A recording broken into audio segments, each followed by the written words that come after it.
assigned to the counties and the impacts of the climate change. According to Koma, the consequences of failing to take action now was likely to outweigh any consideration that's hindering us from adopting the requisite adaptation and mitigation measures to climate change. Climate change is likely to have a drastic impact on health care in the sphere of agriculture, field crop agricultural production, and the effects of drought on animal husbandry will expose the country to food insecurity and increased risk of malnutrition, increased food prices, and incidences of starvation. A case in which a parent is challenging the competency-based curriculum will now be heard by a 5-judge bench. Justice Anthony Mrima said the petition raises substantial issues requiring consideration by an uneven number of judges. He referred the matter to CJ Martha Koome to appoint a bench. The matter will be mentioned next month. The case was filed in September by Esther Angawa, a parent and an advocate who seeks to suspend further implementation of the CBC for basic education. Angawa said CBC has imposed an economic burden of procuring course books, learning materials and curriculum designs on children, teachers, parents or caregivers without regard to the real dynamics of the Kenyan population and the needs of the society. Now, President Uhuru Kenyatta has nominated Anthony Mwaniki as the Public Service Commission chairperson. A parliamentary committee will now conduct approval hearings. 12 candidates had been shortlisted for the position, which fell vacant following the death of Stephen Kirogo in May. PSC Vice Chairperson Charity Kisotu and former Special Programs PS Mohammed Malim were among those shortlisted. The Judicial Service Commission has summoned former Nairobi Governor Mike Sonko to testify as a witness on videos he posted implicating the embattled High Court Judge Juma Chitembwe in corruption. Sonko is first required to appear in person at the Commission to write a statement ahead of the December 14th when he'll testify. Sonko has been unleashing videos implicating the judge on corruption. Several petitions have been filed with JSC, including by Sonko's aide Francis Wambua, who wants the judge's conduct investigated. In his petition, he said the judge should be investigated, claiming he received bribes to influence the outcome of cases against Sonko. And the Director of Criminal Investigations, Boss George Kinoti, will Monday know whether an order demanding he be jailed will be set aside or not. Judge Anthony Mrima declined to set aside the orders despite it being challenged by Attorney General Kihara Kariuki. He said he'll deliver his ruling on Monday next week, but still expects the orders to be complied with. The judge made the ruling after the DCI boss failed to comply with court orders that he returns guns belonging to businessman Jimmy Wanjiru. And Wiper leader Kalonzo Musyoka has been given the green light to vie for the presidential seat in the 2022 general election by the party's NDC. Kalonzo, while accepting his nomination, said that he'd reduce tax levels if elected president, as well as renegotiate all public debts signed on behalf of Kenyans. One of the first acts of government that I will implement will be to reduce tax levels across the board and widen the tax bracket. Punitive taxes discourage work and investment. We cannot, ladies and gentlemen, expect to grow the economy by taxing an already overburdened population. With similar zeal, my administration will go through every public debt, letter by letter, word for word, line by line, with intention of renegotiating all public debt instruments signed on your behalf. ODM leader Raila Odinga graced the ceremony. He says he is hopeful that they'll come to an agreement with Okoh principals on who will be the next presidential flag bearer. Odinga further said that he was ready to work with them because they share the same vision for the country. Mimi nina hakika kwa sababu yale ambayo Kalonzo anataka ndio yale ambayo Raila Odinga anataka. Hapo mbele barabara yetu itakutana tena. Tarehe 9 mwezi ujao mimi nitaongea. This is Newswire. I'm Dennis Aseto.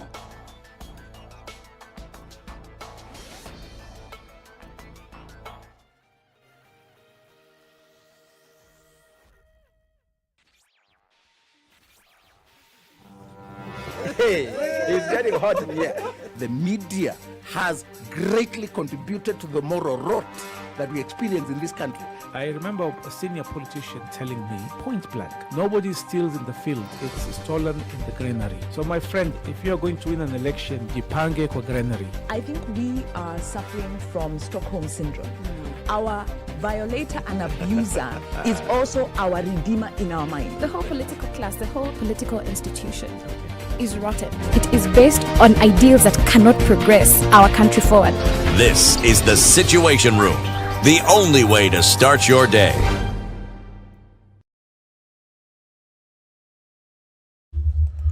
All right, what are we looking at? It's Friday morning and it looks like traffic has already started quite heavily so on most parts of these Nairobi streets today. What are we looking at coming off Mombasa Road? That's already started to build up just a little bit. On the Thika Superhighway as well, looking at some traffic that's likely to pick up as we go along. Not too terrible on other parts right now. Just picking up this Friday morning. Let's look at the Thika Superhighway coming into the city. That's all right. Actually, it looks like all the streets are free and clear, at least for now. Let's keep taking a look at things and how they open up as we come into the day. Don't forget, talk to us on SpiceFM KE on Twitter. Text on 40127.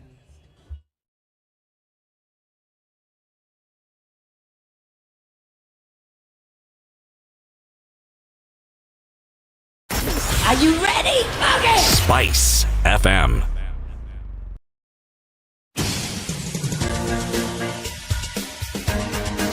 This is the Situation Room, the home of hard-hitting political commentary and penetrating insights about the state of the nation. This is a talk radio experience like no other. The Situation Room, a place for hard truths, debates, and elevated conversations. The Situation Room, witty, political, engaging, deep, controversial. In the room, we have C.T. Muga, researcher, academic, seasoned political observer, a fountain of wisdom in these politically uncertain times. Ndu Okoh, Nigerian by birth, Kenyan by choice, communications expert, Pan-Africanist, a truth seeker and believer in people power, and Eric Latiff, agent provocateur, the man in the chair, seasoned journalist, news hound, a man who believes in punching up, not down. How are you? Good morning. It's Friday. The last day, we're at the tail end of this week. It's been a good one, hasn't it? Good morning, and how are you doing? C.T. Muga, good morning. Good morning. Comment allez-vous, monsieur? What is the response? Let me think of the French I learned in Form 1. Je vais bien, merci. Ah, oui, très bien, monsieur. Et toi, Wanjiru? Hizotabia muache. I am well. Je suis bien. Wow. My French didn't get far. Okay. Form 1. Form 1. Man, Ndu likes taking me back to the archives. Ndu, you know, I am aware of the associative connections that you're making. Archives are good, eh? Yes, they're very good, aren't they just? Isn't it? Yep. Helping us brush up and stay current. Yep. Historical perspectives. Yes. And look at it like that. Okay, guys, good morning and welcome to Friday. Today is the 26th of November, getting closer and closer to Christmas. It's come really, really quickly, but it's a good thing because the days are moving and we are alive, isn't it? Okay, so we're going to have a couple of conversations today. I think will be quite interesting, looking at the impacts of several things on us. We're also going to look interestingly today at questions, looking at different manifestos that are being launched over the last couple of days. And a glaring question then is, where are the youth? Where are the young people who are saying we want to be able to take control of this country and saying, politically, we have something to offer? Why are we not hearing that voice? That's a conversation we'll have later on in the day today. Okay, what else are we looking at? Health-wise, the HPV vaccine is something that has come under contention quite some. The development of this, and that could essentially be a life-saving vaccine for very, very, very many people around the country. And so we're going to be talking with experts who've done a stellar job in developing this today. There's going to be quite a lot of knowledge in the room this morning. We'll start off the conversation today to look at the cost analysis of debt financing and the provision of health care services in the country. That's the conversation we'll be having at 7 o'clock. So it's going to be jam-packed today, and we'll love it, of course, that you be in the room with us, and we'll be having an opportunity to talk with you as well. As we kick off those conversations, however, and kick off the show today, let's take a look at what's going on with COVID-19 in the country and indeed around the world. 259 million. Those are the numbers that we're looking at still, and that was what we're looking at yesterday, crossed over to 260,279,922. We cannot run away from the fact, folks, that around the world, COVID-19 cases are increasing, and quite rapidly so. Let's look at what's going on in Europe. Most currently, there is, quite the worrying trend that many more cases being realized on a daily, and that looking at the possibility of many, many more deaths in the near future. This is what we're being told every day, the increase of cases around the world. Mm-hmm. You know what is of interest, Remember how on a number of occasions we have raised the issue of the virus as a living organism and said, this living organism, much as we try to extinguish it, to exterminate it, it is also going to struggle to stay alive. Well, it has done so. It's fighting too. Yes, we are now being told that there is a new super extra magnificent virus that has emerged from South Africa. And remember those travel advisories with regards to countries that had either the Delta, Omega, or Alpha. Aha! The UK today, South Africa, traveling. Out. Now, that is what is in the public domain.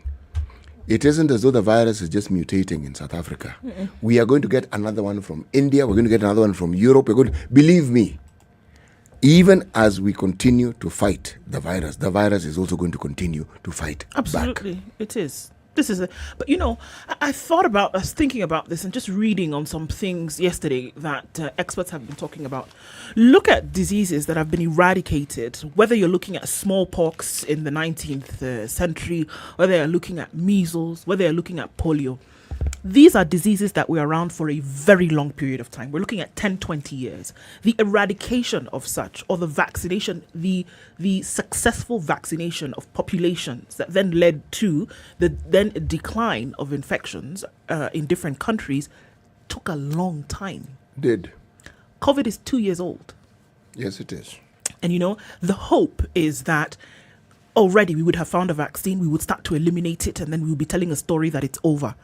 But if you're going to look at it in terms of chronology, and you're going to compare it to other diseases that you can now call not so much a threat today, it took a long, long time to use the vaccines, to spread them across populations, and then to get to the place where you're comfortable enough to say, okay, we've eradicated this thing, or at least we've kept it, at a manageable level. But it took time. Essentially, what also happens, you see, with the eradication of these diseases, also came a greater understanding of the diseases. Exactly. So you understood it well enough to be able to know how best to tackle it. Right now with COVID, what we don't know is profound. So much that we don't know. Yes, it's still uncharted territory. We are struggling, we are trying, and we're making significant progress, but we still do not know a great deal. The scary thing is that so many people getting sick at the same time and then going into a demise over a very short period of time. But it also goes to show that changing social behavior, human behavior, is a very difficult task. If you look at the conversation on climate change and the inevitable signs that are confronting us, and changing government behavior, industrial behavior is very difficult. With COVID, one of the behaviors you'd have expected, based on the science, is the technology transfer, is the patent rights around vaccines, and allowing developing countries to produce vaccines en masse. Exactly. Because that would have been the quickest way to get, widespread vaccine use. The other lesson, for instance, in our country is around the preventative health care. Because there's been increased investment in the health sector. Where has it gone? Indeed. Has it gone towards the community level system? Has it gone towards sensitization, behavior change? I think we let our guard down. And I think Kenyans are operating as though the worst is over. It's back, life back to normal. Nightclubs are open again, crowded again. You know, political rallies have sent the signs. So political rallies did not even stop. pause. Didn't stop, yeah. So what am I saying? This is true. Plus, the positivity change. rate in the country has been low for some weeks. But I think with the trends that we are seeing, and then again on the continent with some of these strains that we hoped would not come back, indeed, the message continues to be we cannot let our guard down. 46 new cases in Kenya, still a positivity rate of 0.9%. From a sample size of 4,913. Good numbers, however, very important to be as careful as possible and get vaccinated. It's not a message that will ever grow old. It's 16 minutes after 6 o'clock. This is Kenya's biggest conversation. We're going to take a look at the weather and then come back and say hello to you. Say hello to us as well as you join the conversation.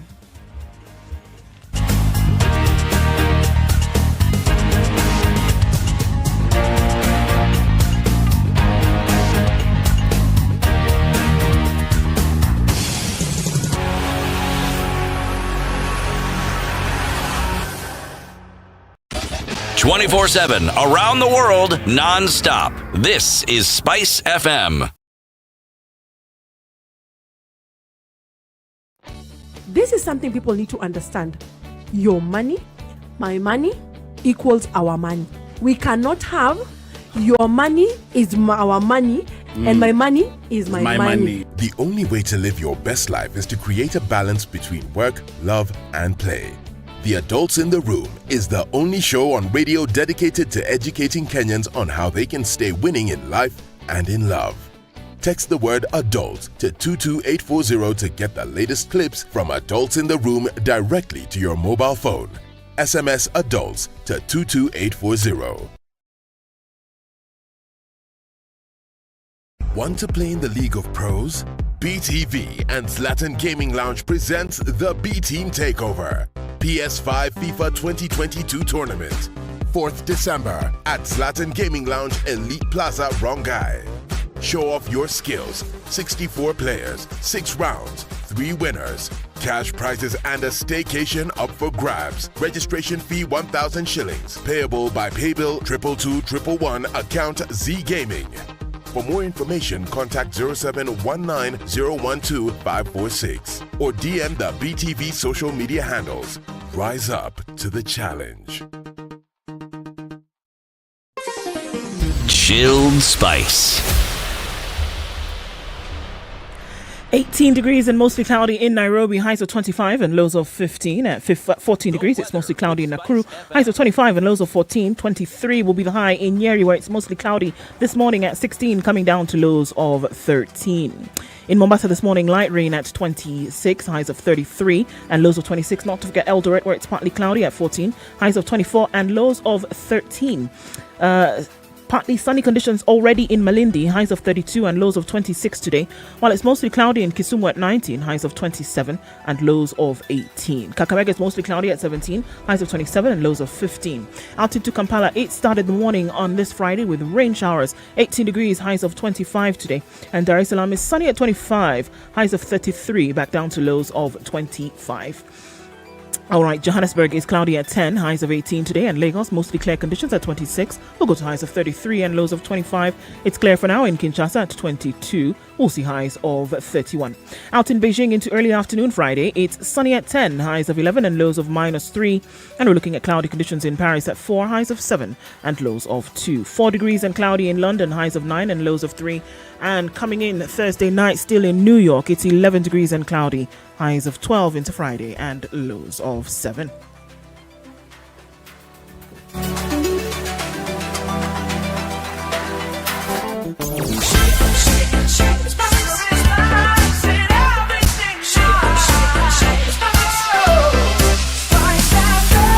Spice up your life. Mature, intelligent talk every morning. Spice up yourself.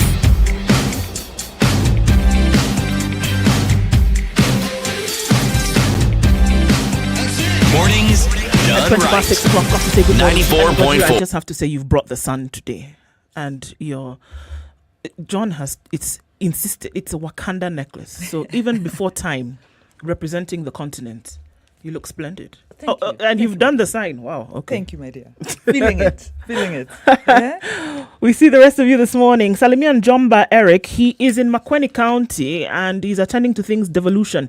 We'll talk with him next week and see, how that was. And that's a good morning from Victor. Benson Mwasia says, good morning, tuned in from Nakuru. Felix Mutunga wa Macha, good morning from Machakos. And Vincent Omanyi is tuning from Bomet County. Good morning. Despite the turmoil as alluded by CT yesterday, it's good to see Marsabit and Port in the same sentence as the county beats like Kilifi, Tana River, Isiolo, Turkana and Narok counties as the ideal location for Kenya's spaceport site. So that's a conversation that's being had. Really? Yeah. Interesting. Going things spatial. Why Marsabit? It's a massive county. It's huge. In terms of space, it's available. Space. Absolutely. Yes. For those kind of experiments. And also, population density is not even a subject of discussion. Right, because it's concentrated in... The people are few. Yeah. Few people. And concentrated in a small part of the... Indeed. Lukenya's where Peter Ongera is this morning, and he's saying he's waiting for Eric to board the train. You might wait for some time, my friend. Cyprian Mora says, good morning, amazing people tuning in from Nakuru County. Good to have you in, dear. Tune in from Dar es Salaam, that's where Atina Nyagoye is. And Vincent Ogutu says, Pamoja, tuko pamoja indeed. Daniel Kitiku, good morning, tuned in from Mbere North in Embu County. Finally, 90.9 is back in Nyeri. Good to have everybody in from Nyeri County. Asante sana for your patience. Glad that was sorted out. Where are you tuned in from? SpiceFM KE. The live stream is up on Facebook, YouTube, and Twitter. Good to have you in the room this morning, and the conversations start now. We're taking a look at what's going on in the papers in just a bit, but before that, let's kick off the hour with Proverb. Siti Muga. Okay. Now, this is a Swahili proverb, but with a touch of Tanzania. So, I remember the other day when there was a proverb and there were words that I uttered and I was told those words don't exist. I said, they actually do exist. The fact that you are not familiar with the word doesn't mean it doesn't exist. Okay? So, I'm preambling what I'm saying because I'm about to read something that may not make everyday sense, but it is Kiswahili. Okay. Okay? Asisa fire nyota ya mwenzio. I know 2 words in that. Asisa fire nyota ya mwenzio. Rudia halafu tafsiri. Yes, asisa fire nyota ya mwenzio. Do not sail using somebody else's star. Asisa fire, the double R, nyota ya mwenzio. To not use somebody else's light to find your direction. Star.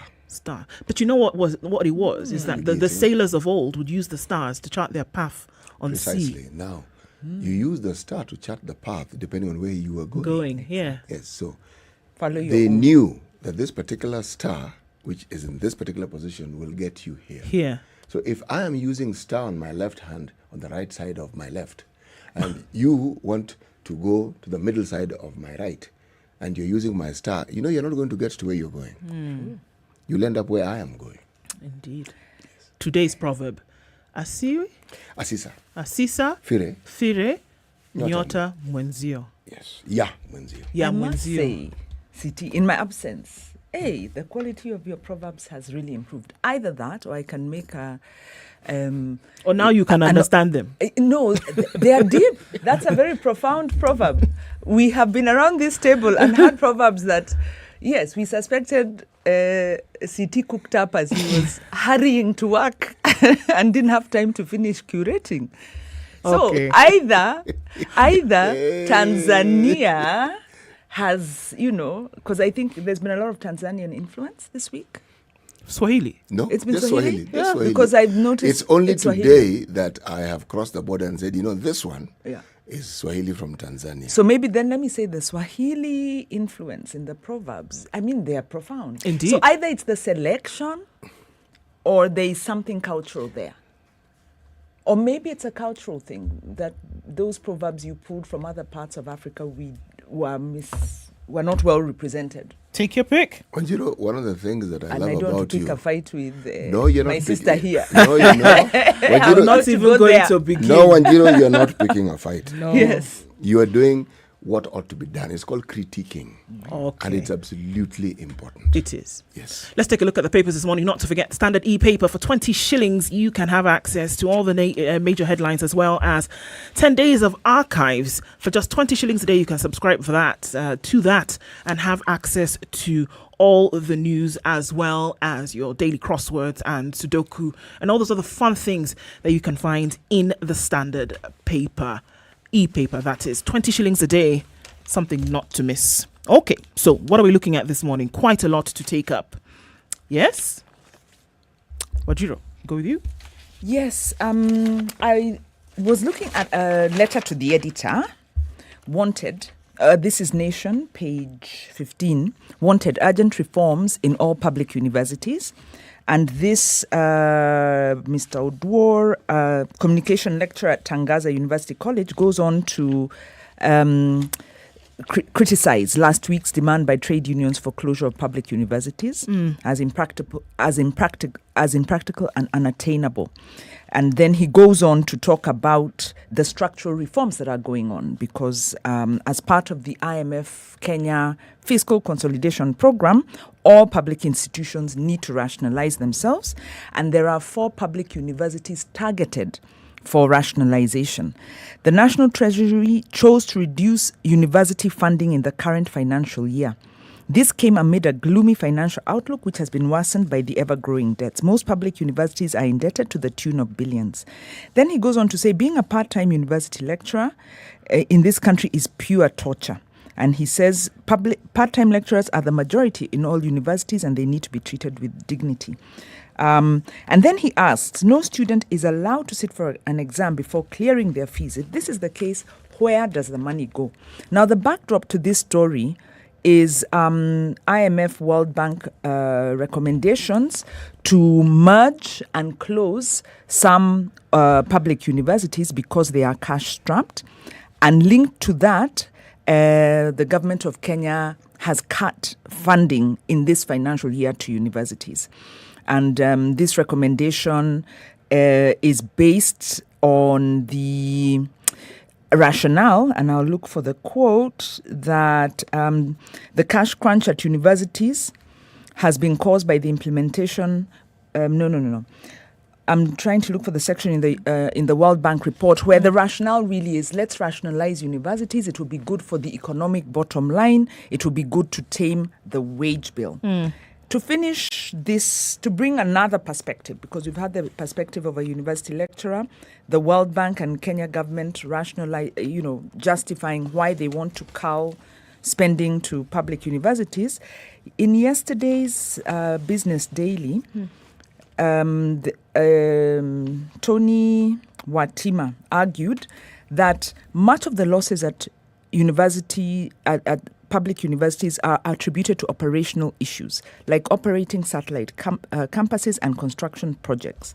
Education is a public good, so universities which serve to meet public good cannot simply be analyzed through a profit and loss lens like a state-owned company. Moving into the economics of higher education financing, public investment is needed in order to support equitable access to learning as a fundamental parameter in education policy. So his rationale is if you cut funding to public universities, it impacts students who can't afford private tertiary education. And instead of cutting the funding wholesale, deal with the cause of the inefficiency, which is infrastructural, which is operational. But you must not cut the wage bill, which from the first article we see, majority of universities are operating with part-time lecturers. Yes. Where is the quality in that? So last point is, as we get into the fiscal consolidation, as we are in the throes of the fiscal consolidation program, it's unfortunate that Parliament and the government have not opened up for public participation, are not scrutinizing these proposals. They are being implemented, and the consequences are likely to be dire and long-term. And how do you reverse a moving train once you start cutting. Indeed. All right, let's take a break and look at what's going on the roads with traffic this morning at 6:30. It's Kenya's biggest conversation.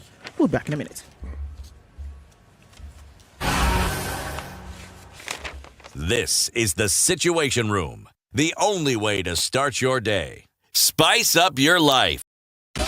24/7, around the world, non-stop. This is Spice FM. Hello. Halo, umesikia? Nimesikia nini? Hujasikia habari? Hebu acha nikuambie. Kile kimetokea. Hello? Hello? Hello? Don't wait for hearsay. Dial *550*1# to read the Standard e-paper from the convenience of your mobile phone for only 20 shillings from your telecom line, and stay up to date for a reliable source with over 100 years of experience with no additional data charges.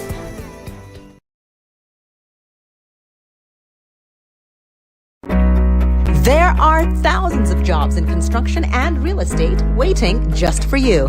Listen to Double O Direct from 10 a.m. this Saturday on 94.4 SpiceFM. Streaming live on standardmedia.co.ke. Jobs in construction and real estate. A special Double O Direct with me, Olivia Otieno. Brought to you by Mabati Rolling Mills. MRM, 60 years of quality building solutions. Okay, a few minutes after 6:30 actually, and it's building up on the Thika Superhighway today, getting out into the CBD. Coming off Kiambu Road, also we see some action there. Industrial area piling up, but nothing too crazy at the moment, so this is a good thing. I think we started off Friday well. If we're not seeing too much of a jam on Jogo Road, which you normally see by this hour, hopefully these are indications that it will be a good Friday. Abi.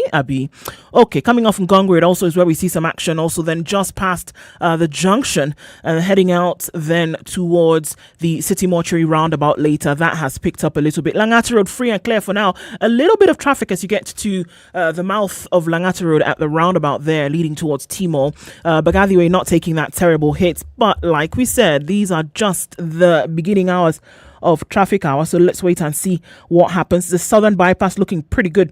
Getting out then towards North Airport Road and then onto the eastern bypass. Good route. Enjoy some Friday morning scenery because there's no traffic. If you're heading out in that direction, trying then to connect with the Thika Superhighway, you shouldn't have a problem with that this morning. Try make una tell me later. Okay. Also, talk to us on SpiceFM KE on Twitter. Text for 0127. Let's keep things moving this Friday morning.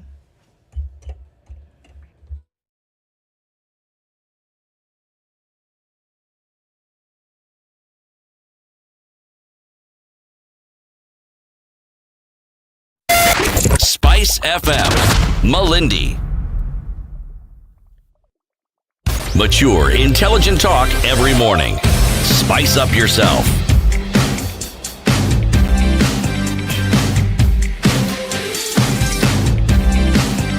Mornings done right. All right, so 94.4. Take a look at what is happening in the news today. I got to tell you, CT, you might be interested in this. Judge has asked Kinoti to report to prison and serve his sentence. So all this story is just story. Well, the Star indicates that he may have to wait until Monday. Yeah, not today. Like maybe Monday, then you can to present determine yourself. whether that is actually going to happen or not. Okay, as reported in the Standard. Director of Criminal Investigations, George Kinoti, failed for the second time to get an order suspending his 4-month jail sentence for withholding businessman Jimmy Wanjiru's firearms. Mr. Kinoti had applied to have the jail sentence temporarily suspended to await the outcome of his application, which sought to review the sentence. But Justice Anthony Mrema declined, stating that Kinoti had to comply with the decision. The court declines to give an order of stay, suspending the jail sentence, and expects that he will comply and surrender himself to prison until Monday, when the court will rule on his application to review the sentence. Kinoti, in his application through lawyer Cecil Miller, accused the judge of illegally jailing him, yet he is not the one withholding Wanjiru's firearms. Miller submitted that DCI had not refused to hand over the firearms to Wanjiru, saying that the businessman sued the wrong party. This whole thing started it came to the doorstep of the wrong house. So you come and accuse us. It's actually not our responsibility so are to they handle saying this. that the court ruled on something they didn't understand, and that they are not clear as to the doorstep on which this thing eventually rests. Yes, that's what they're saying. Really? Yes. Miller said Wanjiru should instead approach the Firearms Licensing Board, which is the body mandated to store firearms owned by civilians. Miller is the lawyer for? Kinoti. For Kinoti. So why is he advising Jimmy Wanjiru? Jimmy Wanjiru has his own lawyers. Because Wanjiru came and sued. Yes, Wanjiru came and what reported makes him think Kinoti. Wanjiru needs his advice? I mean, Wanjiru clearly has his own lawyers, and he has taken the matter to court Because in a manner that sees fit. Because the action that you have taken has put my client in a precarious position. Your so client let has me just put tell you, himself take in a it off and precarious take it position. to where it should be. You Don't know, bring it to our doorstep. Let me explain to you why you see me interrupting you. I'm just telling you what Cecil Miller said. Yes. And I'm saying this Kenyan habit of people just saying things without thinking before they actually speak must stop. Okay? This thing went to court. You know, it isn't a banter between people who are just having a discussion and so we can speak in an informed manner and as loudly as we like. That thing went to court, for heaven's sake. For a period of time, right? Yes. And there was back and forth. Yes. There was presentation of case. Yes. There was defending or denial of certain things. Yes. The process took place. Yes, it did. The question is, why did this particular position not come up at that time? Until now, you've been told you might be a guest of the state for some 120, 160 days. That's when you realize, hold on a minute. They're even telling the wrong person. Should have told somebody else. Surely, all these arguments that we're now hearing, we're being subjected to, surely were these not the stuff that ought to have gone to court? And if they did go to court, it means the court heard them and decided, okay, we have heard. However, this is how we understand it. Surely, the last place of arbitration is our courts. Exactly. You take your matters, you have your differences, you take them. Next step? Yes, they tell you, we've listened to you and this is what we've decided. If and you know, there's a court order that it can be appealed, I guess. Yes, it can. It can be appealed. But from the point of view of rule of law and the role that government should play, at this point, the government, his appointing authority, should impress upon him to comply. Why? Because you need to communicate. Social values are learned by behavior. Yes, and behavior is observed. It's observed. Yes. Stop incentivizing impunity. Yes. But of course, we had the conversation yesterday. Perhaps how do we think this? Perhaps Kinoti ought to change his lawyer, because if his lawyer is arguing the case after it's been determined, then what was he arguing when the case was in the process of being determined? Surely. Huh? Can I add a twist to this? Please. Director of Criminal Investigations, George Kinoti, has been elected to a lucrative post in the International Criminal Police Organization, Interpol. Known as Interpol. DCI Kinoti was on Thursday, November 25th, voted in to sit in the Executive Committee of the International Police Unit. He will represent Africa in the powerful global body that brings together 195 member states. So it's not possible then for him to go to jail because he's got this job to do. Come on, guys. No, the point is... Who says? The point is... What has one thing got to do with the other? He'll be a bit busy. That is the sad Can't thing. present himself to prison. He's got responsibility. My friend, when Waluke was jailed, he was MP. He misstepped. Okay. He should own it up. Look, there are things that are happening in the judicial front which are groundbreaking and they are important. And the communication is that nobody is above the law. Exactly. Okay? Yes. Exactly. Now, we hear the pronouncements, but we need to see it actioned. He could even have been talking about commuting, reducing. He should have been at that level. Own it up. Do you know, it would be such a huge step if he did. But you see, it follows that same path of impunity where somebody is culpable and they're saying, I'd rather die. Yes. And you're thinking, you actually may just do that. Yeah. But why is it that people cannot see that certain processes, it has nothing to do with you as a person. It has to do with the job you have, your position, the actions that were taken, and what you're now seeing are the consequences.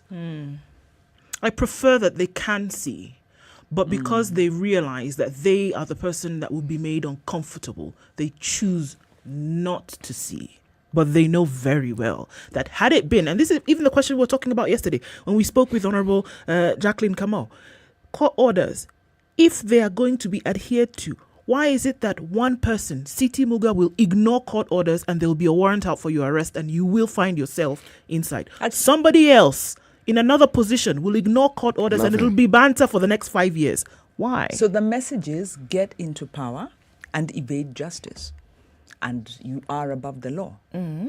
Yeah. That's the thing. And the thing is, I think the challenge to us, as Honorable Shakil said, as the people, we shouldn't take this lying down. But you know, one of the things though, even as we listen to Honorable Shakil, and he was right on the mark, is that the parliament he belongs to is a budget-making parliament. So we can have these lively debates about who didn't sign what, which committee didn't do what, but it is them. The buck stops with them. It doesn't matter, no matter how many times we go around this issue, it is them. Actually, now that's a very interesting angle because Parliament also has tools to force action. It can withhold budgets and say, on account of that contempt of court, we will not approve this budget line. Good point. Yes. Okay. Something else you want to take lying down? Ruto pledges to revive mega dams. And he says the words, mega dams. And calls for a 6-piece vote. Yeah. Do you want to hear? You know, you were a bit worried about these, paying this money for dams that were actually not constructed, and then here we are in court and former CS Rotich is in court. Currently, the trial has begun. And then they say, now here we are being asked to pay 80 billion shillings. Okay, so Ruto has said, okay, you know what, guys? This hullabaloo, we'll sort it out. Deputy President. Is that before or after the stadium? Are we going to complete the promise of the stadium? Or is it before, is it going to come after the laptops and the and tablets? I mean, which is going to come? We got it? Okay, dams. Yes, we get. Dams will revive, but before, in between. But since this is the first one that he has mentioned like this, maybe it will be the dams. But let me tell you. You do know that dams are not built in 2 days, huh? Neither was Rome. Yeah, Deputy President William Ruto took his hustler campaign to Nakuru yesterday and pledged to revive multi-billion shilling dam projects that had stalled over corruption allegations. I'm sorry, I can't. How do you read this article? I can't. From what direction? Let me try. I think the Deputy President has a sense of humor. Indeed. But this will only happen. This will only happen if what? Take a guess. If he's elected. Addressing roadside rallies in the cosmopolitan county, the DP also called for a 6-piece vote for the United Democratic Alliance aspirants in the 2022 general election from the bottom to the top of the ticket. He told supporters in Mao, Narok, Mwisho, Walami, Njoro, Molo and Kuresoi that Jubilee projects failed because of the March 2018 handshake between President Uhuru Kenyatta and ODM leader Raila Odinga. He pledged to pump funds to complete the 38 billion Itare Dam in Kuresoi North, whose construction stopped in September 2018. And I quote, "The construction of Itare Dam will be my priority. My administration will also make sure all other dams in the country whose construction stalled are completed." That's a promise. But this will only happen if he is made president. The contractor pulled out and cited a lack of funds to continue the project due to corruption. He also said the completion of the dam is crucial to the people of Nakuru. It will scale up investments in agribusiness value chains and enhance value addition for produce from Nakuru, including potatoes, pyrethrum, vegetables and agriculture in one of the projects very dear to me. The dam was to serve 1 million people in these areas, as well as Kericho and Baringo counties. So now, you make him president, all of these things will be sorted one time. You know, the thing about politics is that you somehow, there's a feeling that you're never really held accountable for the things that you say. This system of government that we have, when you say when he's elected, he is already, even as we speak, elected. This presidency has a deputy. Okay? This government is a nusumkate, 50-50 government. It was a 50-50 government, meaning the deputy had his people, the president had his people. Yeah. As clear as daylight. Now, perhaps a little audit as to the ministries that belonged supposedly to the deputy president. Can we see dams revived? Fine, we get it. It can be revived, can be done. Yes, can be done. But let's see what you did with the ministries that are under your watch to begin with, that were under your purview, under the people whom you appointed, because that is how this government was. Let us see what they did with the power that they had, because the power was absolute. There's no question about it. They had the power. In fact, when you say that, number one, he's campaigning. He's not supposed to be campaigning. So it's really, this is one. The first violation of the law is that this is not campaign season. It hasn't started. It hasn't started. But he said he's not campaigning. He said he's overseeing government projects. When I'm elected, in fact, you brought it out very well. That is the moment you say that, you are campaigning. You're in campaign mode. So actually, maybe what is it? The national cohesion? You need to censure this. Whatever. Let's leave those bodies out of this discussion for the time being, because they will constitute a whole new discussion. Okay, let's take a quick break at 14 minutes to 7 o'clock. We come back and continue discussing what's making news. In the headlines today, it's Kenya's biggest conversation. Good morning.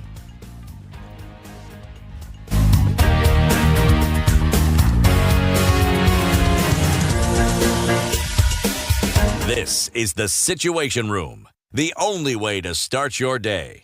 Spice up your life. 24/7 around the world, non-stop. This is SpiceFM.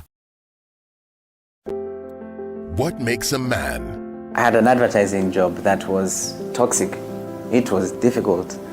I'm not saying the people were toxic. I don't think anyone is inherently toxic. Don't ever let someone's perception of you become your reality. How do we navigate through career, family, and life? I was an average kid. I wasn't a poor student. Examining what defines a man. We derive our identity as men based on external factors, on things that people can be able to see. A space for men to open their experiences and more. Starting Thursday, 18th November on the Standard Digital YouTube and Facebook page. Hosted by Eric Latiff.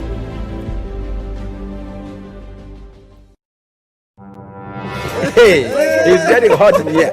The media has greatly contributed to the moral rot that we experience in this country. I remember a senior politician telling me, point blank, nobody steals in the field, it's stolen in the granary. So my friend, if you're going to win an election, jipange kwa granary. I think we are suffering from Stockholm syndrome.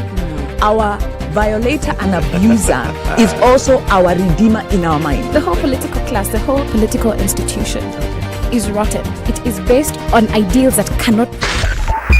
102.5 Spice FM, Kisumu. Mature, intelligent talk every morning. Spice up yourself.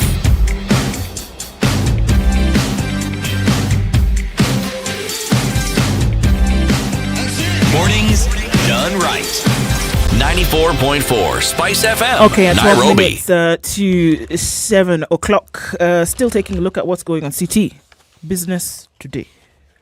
300% rise in park charges to take effect from January. Wow. This is Business Daily. For who? See, for the people who want to visit the park. Suspense. Okay. Suspense. We are waiting. Suspense. Hey. Kenya Wildlife Service will in January revert to the 300% hiked park charges that have been suspended last year following a public uproar as it moves to generate additional income to run national parks. Tourism and Wildlife Cabinet Secretary Najib Balala said the park charges that had been gazetted last year that were to take effect in July the 1st and later suspended will start applying from January 1st, 2022. Okay? But the new prices will run on a seasonal basis, from the new rates being applied during the high season from November to March and discounted rates for the low season between April and June. Okay? The mean, let me read now figures. The mean entry fees to Nairobi Park will be 1,500 shillings during peak seasons and representing a 300% jump from 500 before the review, while charges to Nakuru and Amboseli parks will be 1,500 from 1,000 shillings. You know, these national parks are a national reserve. They belong to the people of Kenya. They do. So where is the access? And now, what's the low season rate? Because maybe giving benefit of the doubt, the parks need to generate revenue. They need to use it accountably. But you need to ensure that school trips, You know, these students who are trying to learn about wildlife and and all of that need to have access. It can't become the preserve of the rich and of You see, foreign I am wondering, foreigners or maybe tourists. we need to consider asking the minister Najib Balala or the KWF boss Brigadier John Waweru to actually come and explain this to us, because there is a logic here that makes sense in that you want to raise revenue, increase that I get. However, if you're thinking volume, don't you think that if it was reasonably priced, you will likely get more people going into the park, and you may end up realizing the same thing? It's very true. Exactly. I keep saying, look at a country like the United States. 78 to 86% of their tourism is local. Very few Americans, the Americans that you see jumping around on holiday, is actually a very low percentage of their tourism. Most of their tourism is inside. They're at Yosemite National Park. They're in New York. They're in Yellowstone. They're in the Rockies. And those are national parks. They're in Hawaii. Yeah, they are in the country. Why do you think that was? Because at the very beginning, they realized, hold on a minute, our greatest resource is right here. Let's make it attractive for our people to be able to come see enjoy their time off. So people are taking time off. They're not flying outside of the country, but they're staying within. Is it impossible to do? I am from Nigeria. Do you know the number of people who are now scrambling to come and see the beaches? The people who are coming, who are wanting to see the safari. And when I came here, I was shocked that there are many, many, many Kenyans who have not gone to, forget about Masai Mara, Nairobi National Park. There's an untapped market. It is huge. But what you don't want to do is to raise the prices so that people are not able to access. What you want to do is to keep them low so that more people can access. People actually want to visit national They parks. do. They want to go on holiday. You know what is strange? Around the time when they had something called Kaya Bombo, terrorist strikes at the coast, do you know what sustained the industry? Exactly. Local tourism. Now, it was a realization that ought to have been built on and built on. Make it possible for locals to enjoy these splendors. And we are many. There are many, many, many. We are many. We are here. Yes. For better, for worse. And we actually don't mind going to these places if they are made affordable. For a day? You see this SGR. You hear that SGR is booked into God knows which month. Do you know why? Local travel. Yes, the prices are reasonable. Did we not just talk the other day about green spaces within the cities? Yes, we did. Now, people flock to Uhuru Park every Sunday, every Saturday kind of thing, take their kids for a time out. Yes. Now, you can imagine. To an open space. If you made it a package for a family, for example, to go here on Langata Road, just as an example. It's just down the road, really. Yeah. Make a package.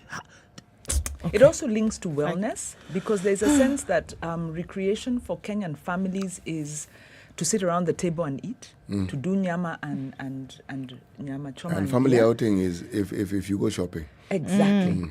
So it's a wellness, it's a mind shift that government should be driving because it has a lot to do with local tourism, but also, cultivating good. I mean, think of the energy that is spent in trying to attract foreign tourists. Right. A fraction of that particular imagination towards, as Ndu was speaking, I was actually just seeing buses lining up at Uhuru Park to take people to Langata Road. Yes, to Nairobi. I was just, as she spoke, I said, but this is possible. For this amount of money, you get into a bus, you get Nairobi National Park. Do a tour for a couple of hours. And then you're brought back. Government really needs to look at Kenyans and think, apart from this is a national resource, what's good for Kenyans? And like I say, when the bypass is opened up, for instance, in the Kileleshwa-Kilimani area, you saw people start to walk, people start to run. Wellness, that means people are healthier, lifestyles are healthier, mental stress is less, people are bonding. You have to look at the development of a country holistically. You don't know how right you are. When COVID struck, those of us who come to work at those ungodly hours, I actually saw what you're saying. The number of people jogging at 4:30 in the morning, in the morning jogging. Yes. And with time, I got to even know who they were. Right. Because they're the same people I would see every day. Exactly. Yes. And what are the impacts of that on the healthcare system? Yes. On your productivity? Think bigger than just this bottom line of... Remember, we even have bicycle clubs now forming. People who go, yes. Yeah. All sorts of things which are health related. Now, the unfortunate thing in this country, many of these things are citizen driven. They're citizen driven. Government is actually fighting the positive tendencies of the citizens by doing things like this. It's guys. You know, the problem is every time you talk about an increase in the price of something, your mind immediately goes back to what KRA does. And yet KRA are instructed. Yep.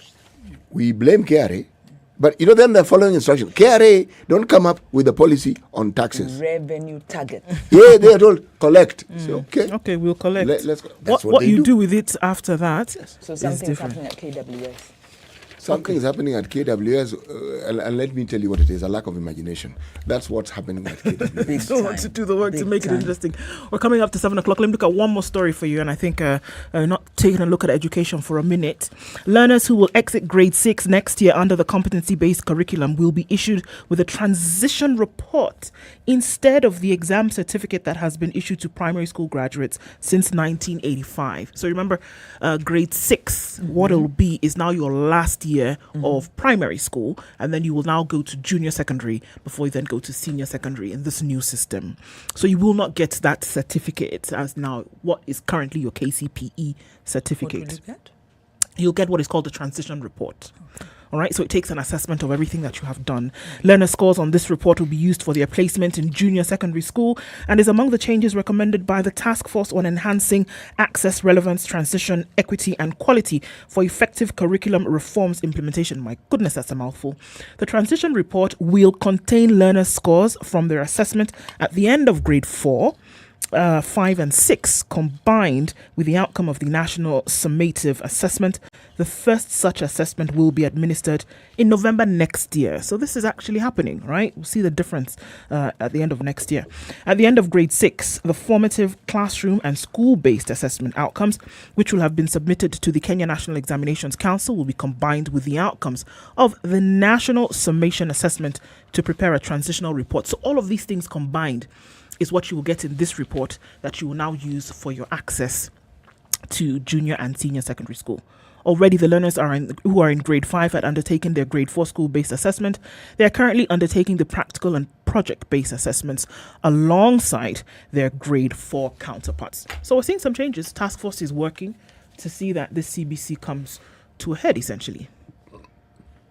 Right, it's happening, and it will continue in that fashion. It'll be interesting to see then how it takes in the coming months. So the Education Task Force have been working with KICD to work on this curriculum, and in next year, I think, is when you will see the majority of primary classes now having made the transition to fully CBC, right? Because right now we are 1, 2, 3, and 4. And 5, the current class 6, then going into class 7 next year.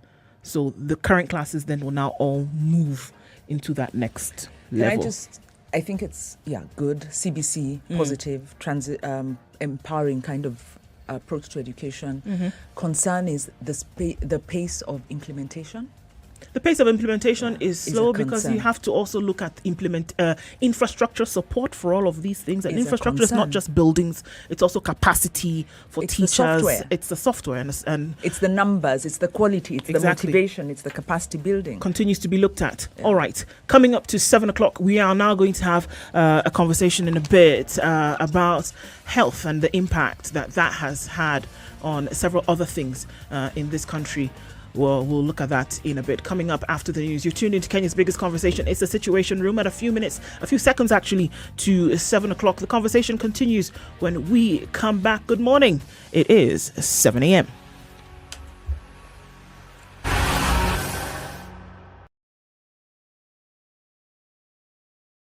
Sugar and spice and everything nice. Spice it. up your life. The latest news from around the world. 94.4 Spice FM. This is Newswire. Dennis Aseto. Chief Justice Martha Koome dismissed concerns by Deputy President William Ruto's United Democratic Alliance over her judicial independence in elections since she chairs a government election preparedness team. In a response to the United Democratic Alliance, who view her involvement as compromising, Koome pointed out that the Constitution gives her and the other government agencies the authority to act together with the view of serving Kenyans better. Justice Koome is a member of the Intergovernmental Technical Committee that brings together various government agencies involved in preparation for next year's election. The body of veteran journalist Gikonyo is expected to undergo an autopsy examination today to determine the cause of his death. His body was found in Naivasha mortuary about a month after he was reported missing. According to the Naivasha Regional DCI boss Aden Hassan, the journalist's body was found in a bush in Kihoto, Naivasha, and was identified on Tuesday this week through fingerprint examination. Gathura, a former science and health journalist, once wrote for the Standard and Nation. He owned a blog that focused on health issues, especially reproductive and mental health and science research called Rocket Science.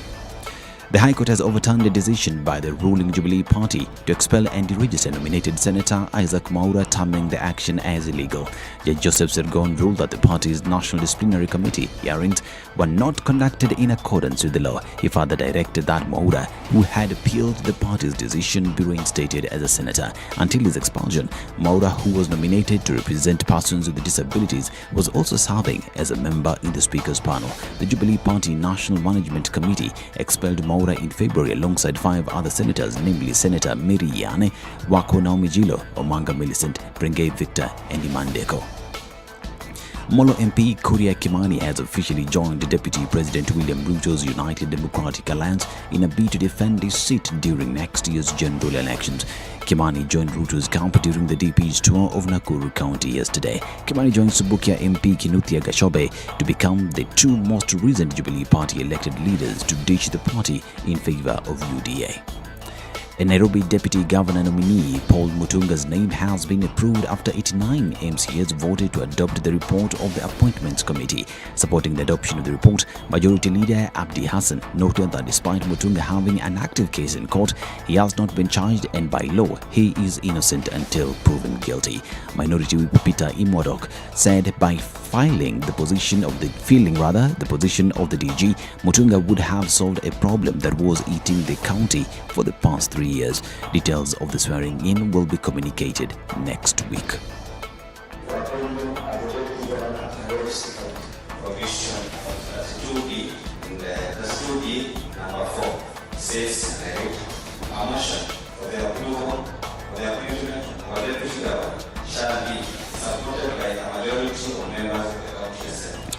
The family of murdered Nanyuki woman Agnes Wanjiru is likely to wait for long for justice. Director of Public Prosecutions Nurdin Haji has ruled out using a social media confession of the British soldier alleged to have killed her to take the suspects to court.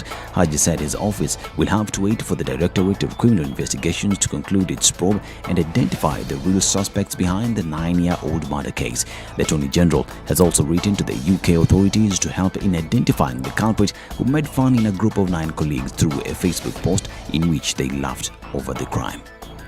Now, Europe is scrambling to regain control over a resurgent coronavirus as governments urged adult boosters and jabs for young children in a sign of growing unease over a pandemic that has killed 1.5 million people on the continent. Berlin, Paris, and Lisbon were among capitals weighing tighter COVID restrictions and broader vaccination campaigns as surging cases and the encroaching winter threatened to undo hard-won gains against the virus over the summer. In the Czech Republic, President Miloš Zeman returned to hospital just hours after being released to name a new prime minister as he tested positive for COVID-19.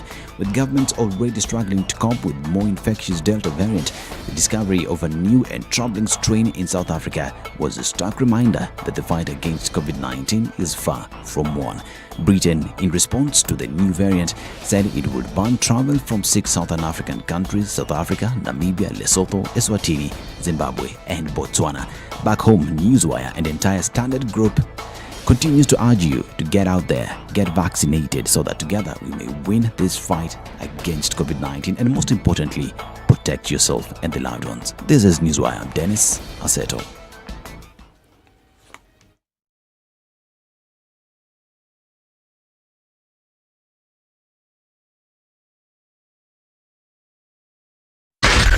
SpiceFM, Nakuru.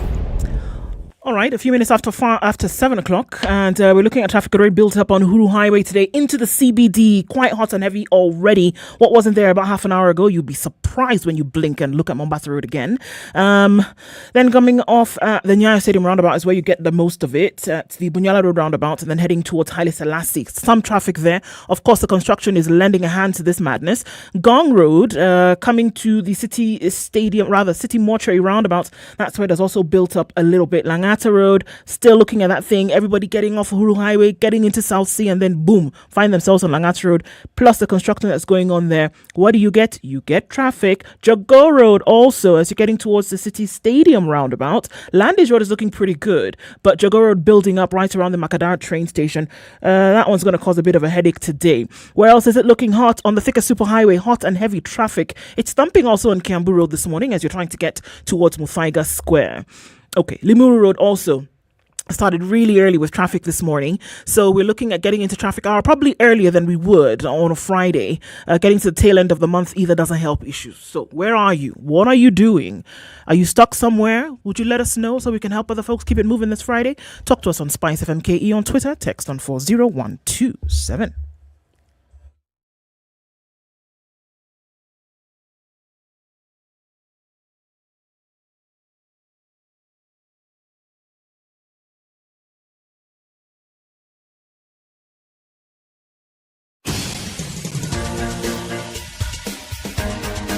This is The Situation Room, the home of hard-hitting political commentary and penetrating insights about the state of the nation. This is a talk radio experience like no other. The Situation Room, a place for hard truths, debates, and elevated conversations. The Situation Room, witty, political, engaging, deep, controversial. In the room, we have C.T. Muga, researcher, academic, seasoned political observer, a fountain of wisdom in these politically uncertain times. Ndu Okoh, Nigerian by birth, Kenyan by choice, communications expert, Pan-Africanist, a truth seeker and believer in people power, and Eric Latiff, agent provocateur, the man in the chair, seasoned journalist. Where you tuned in this morning to Kenya's biggest conversation at 8 minutes past 7 o'clock, this 26th day of November 2021. Karibuni sana. The conversations continue this morning. Ndu Okoh,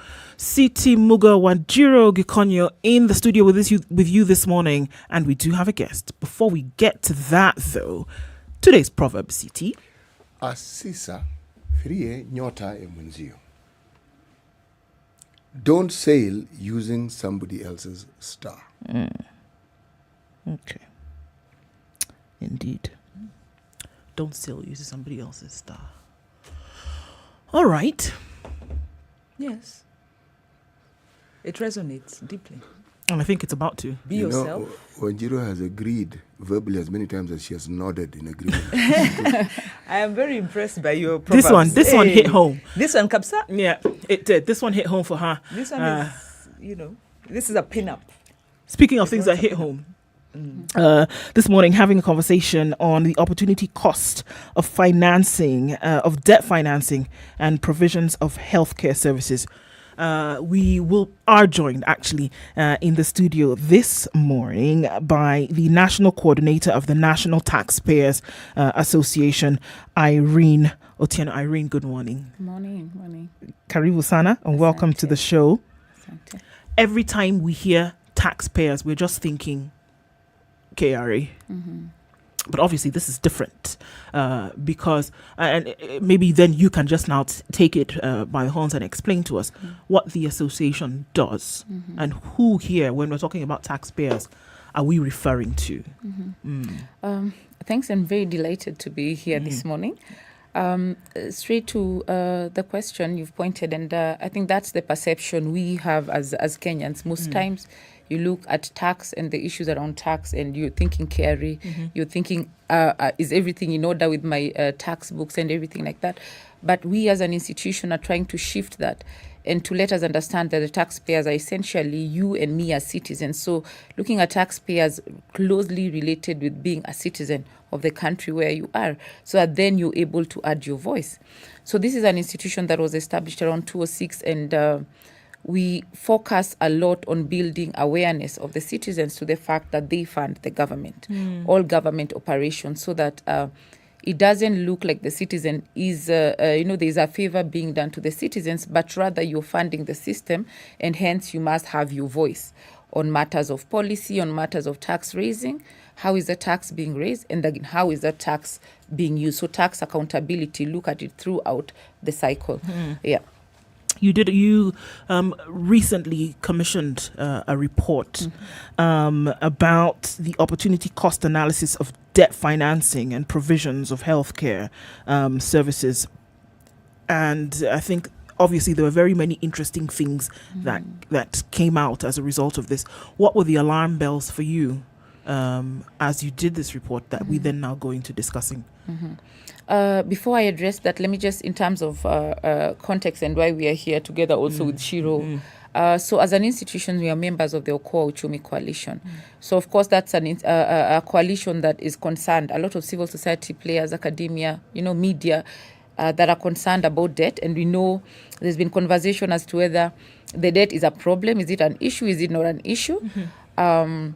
So the numbers, a lot of it has been about the numbers. So are we in the red or not? But we felt that for it to move from simply policy makers to also the citizens, then try to link the issue of debt with something that citizens feel daily. Remember, we are also within these issues around COVID-19. So we felt, why not look at health financing and whether debt has had an impact on the budget allocation to this sector, then correlate it and then say, hey, so debt is not an abstract issue, but it does affect your daily living. So the immediate one that I think about is the fact that first, when government, when we were looking at the tax measures that government put out during COVID-19, they clawed back, in essence, the limited provisions they'd given to citizens and individuals. You remember it was anyone with lower than Kenya shillings 24,000 as a monthly pay, then you do not pay tax. But they took that very fast. So they were like, hey, we are losing a lot of revenue. So we felt as an institution, when you look at health, there have been concerns throughout that a lot of Kenyans, are moving down to poverty because of out-of-pocket health payments. The government has not acted as fast and as sensitive as they are to a dip in their revenue. So that for us is a key issue, that government always looks at its issues. If it's revenue, they wouldn't let that state of affairs exist for long. But when you're looking at accountability issues, these take forever. So that is one key aspect that we felt. Within that time, remember, government was saying it had no capacity to provide for its citizens who are seeking healthcare related to COVID-19 ailments. NHIF was not supporting that. So then the question is, when we were even paying for NHIF as a citizen, where and when does that money come to assist you? And in case then the government says we are giving a safety net for a short period, where then the money that I save, I can be able to take care of my health needs, that again is being taken back very fast. So that again is what we are trying to have conversations with citizens to then say that the debt issue is reducing the capacity of this of a government to take care of its citizens, particularly a key issue that they've mentioned as UHC. As a pet project of our current government. Okay. And so then from putting all this together, what were the key things that came out that stood out kind of like a sore thumb and said, hold on, we cannot be operating like this, from the study that you then did? Looking again at the issues around the county and the devolved government, the report pointed to the fact that the devolved units were a bit silent. Remember, debt is solely a function of national government.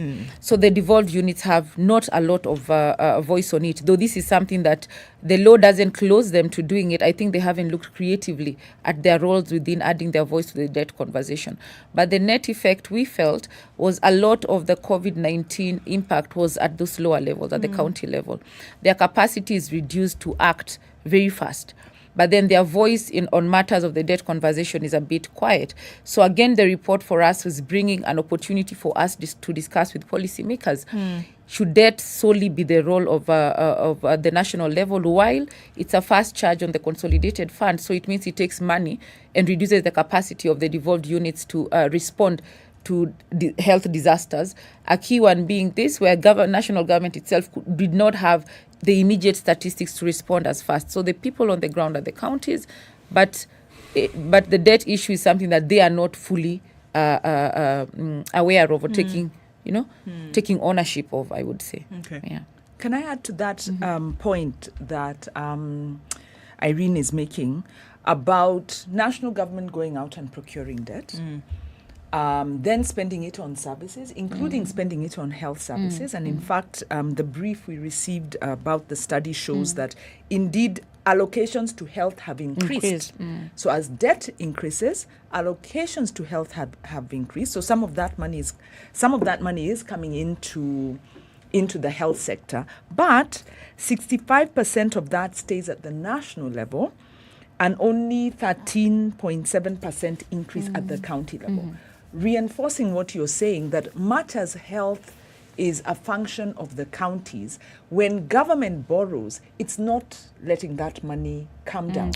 Trickle down. So if we had gone ahead to maybe look at the impact on out of pocket, at the impact on access to health, we might now begin to see that this money isn't going to the right place. It's not really reaching the citizen. And the question becomes, where is it going? Where is this difference? This 65%.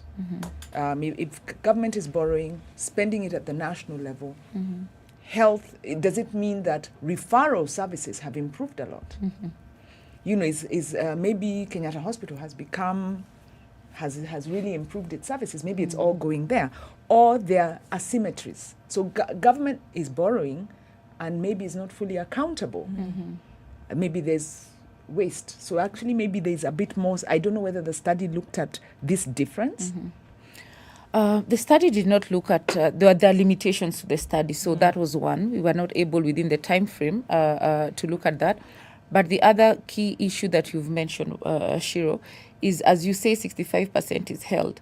What we need to query further, which is something we are again picking as an institution, is where is this 65 going? You look at the issues of recurrent versus development. Again, you look at operations. You look at how the Ministry of Health budget looks like. There's operations, there's again development, there's recurrent. But a key concern that is not unique to the health sector only is the fact that a lot of the money goes either to allowances. So when we talk about 65, we might be assuming the money actually goes to buying of drugs. But we remember the challenges that were even mentioned by the union itself, that its members do not have PPEs, they are treating patients under very strenuous conditions. So then, and you remember that time, even what was being brought in the special audit by the Auditor General's report pointed to some of these issues. So this is a bad one to say, but a lot of what we saw was either they were saying some were on refreshments, issues like that. So we also need to look and even say, it's not enough to say that we are allocating this percentage to the health sector, but to query further which budget lines and what is a priority for us. So I know a key recommendation within that report was that we also need to reduce on allowances as a country. So if you look at those budgets, then there's a lot of money on allowances. But generally, even our Salaries and Remuneration Commission had the national conference on the wage bill conference, and a key issue was the amount of allowances we are paying our state and public officers. That then looks, you would say we are giving this to a sector, but a huge part of that allocation really goes inwards to state and public officers, but not to the taxpayers. And we feel this negatively impacts what we are mentioning, that even when we're talking about universal health care, that we want the voluntary, because remember, a lot of Kenyans are in the informal sector. So if NHIF is to collect from them, it should be voluntary collection.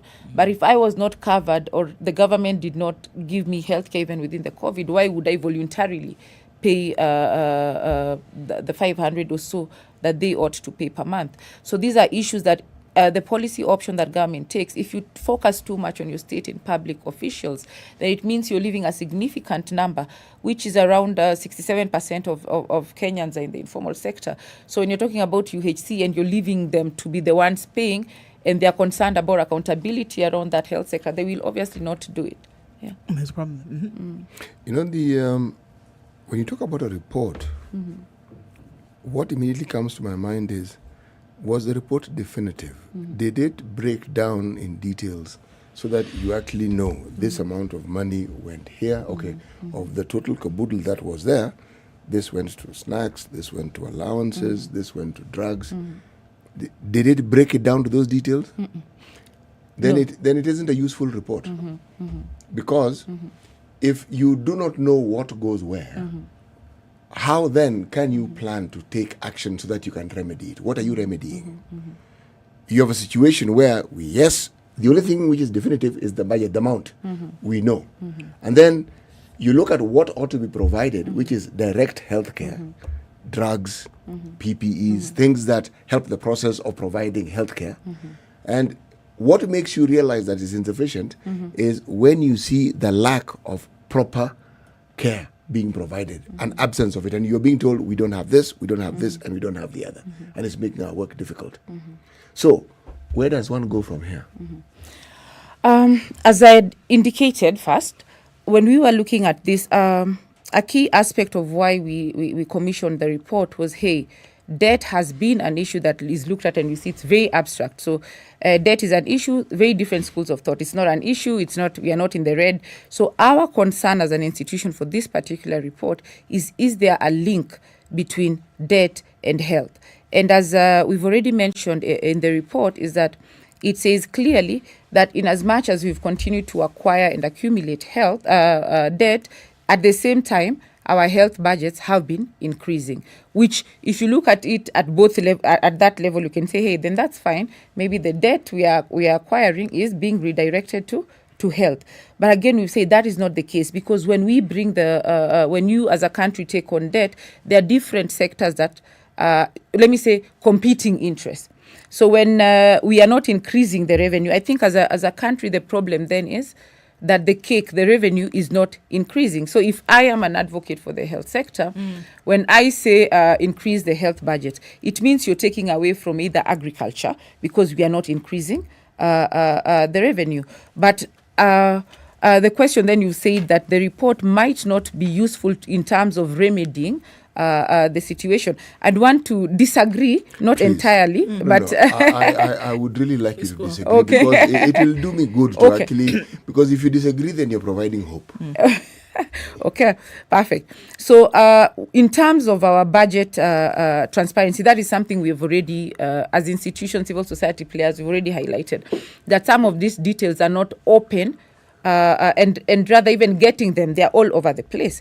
And so for us as an institution now to address and on what you're mentioning, remedying, we have gotten into a partnership as civil society organizations with the Office of the Controller of Budgets, because this is the office that then has all that detail. So the Ministry of Health received this much. This is how much went to allowances. This is how much went to refreshments, so to speak. And this is what actually went to the citizens. So their report is useful to the extent that it has already mentioned that 65% or so is what then went to health. But now it's someone else to run. And even we as an institution then are running further to say we want to look critically that, we have said health budgets has increased, at the same time as we've increased our debt. But now, query further, where has it gone? So the first answer we were seeking is this debt improving a key sector? We have found that there is a correlation, but you cannot say 100% because of debt. So a research sometimes and a study, as you say, some of the results might be different from what you set out at the onset. And that gives you a room to then come and say which other question or which other important issue do you want to extract from what we have found from this report. So indeed, just to reiterate, that the report points to the fact that as we've accumulated or increased on our debt accumulation, the health budgets have equally increased. But now we need to query further. That is not a good thing for us to celebrate as a country and to say the health budget has increased. But now where is this being applied? Let me ask this question. When we talk about the health budget, we are talking about what the Exchequer tell us money allocated by the government towards health concerns and needs. Is that what we're talking about? Yes.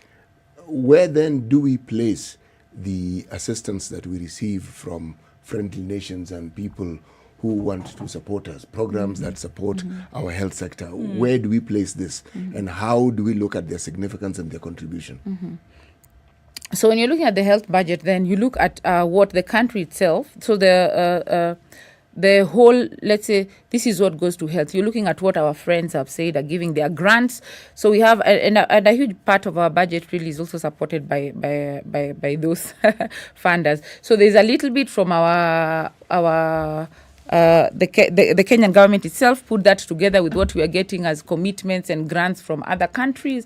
And then we also have the user fees that if you're looking at the higher level of care, then you as a citizen still pay directly. So all of this is then what comes as the total amount in the health budget. Yes. I guess now further to that is, okay, so even if we're saying that, because I think I'm assuming that it's looked at from end to end.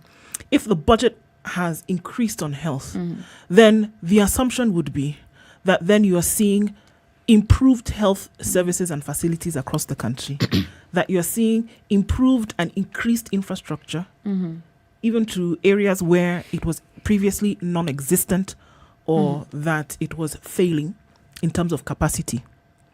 Do we then see that as well? That because the budget has increased, then we are seeing a better health provision around the country. Is that the case? That's not the case. Probably other people have different experiences. But first, I'll speak about my experience as a user of health facilities, because I try to use the nearest health center next to my place occasionally, just to also, because you cannot come in and just say, we do a research, but have you ever experienced? So my take first is when you go to some of these health facilities, you're spending a lot of time in terms of wait time. So it points to an issue of a staffing issue, which is a consequence then of, either budgets are insufficient. That is not the only thing, because it might also be the training, our training facilities. Are we having enough training facilities to bring in the number of people we want? But now that is personal experience. From the scorecards we undertake, because we as an institution also have a lot of scorecards where we sit with citizens from the different health centers, have focus group discussions. What is your general feeling around service delivery?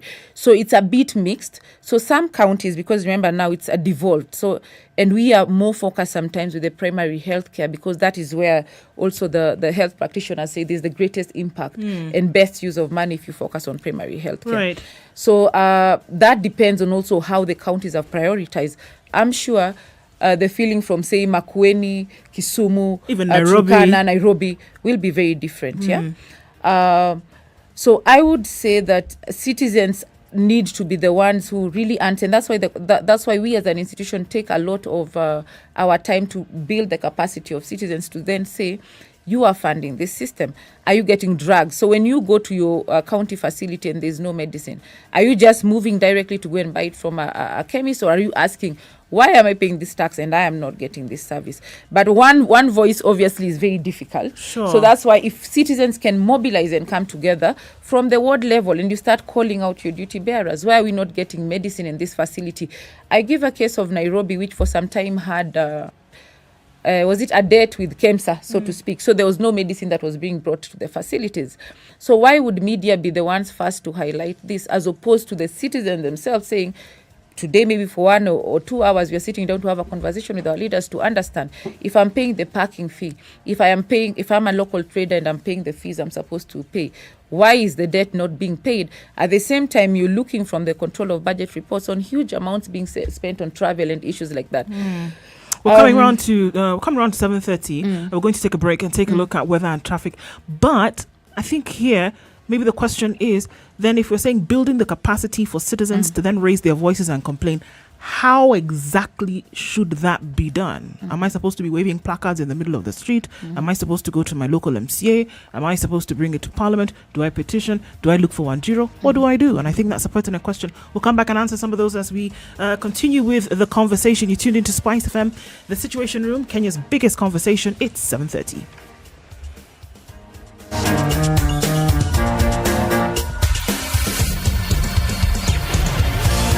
This is the Situation Room, the only way to start your day. Spice up your life.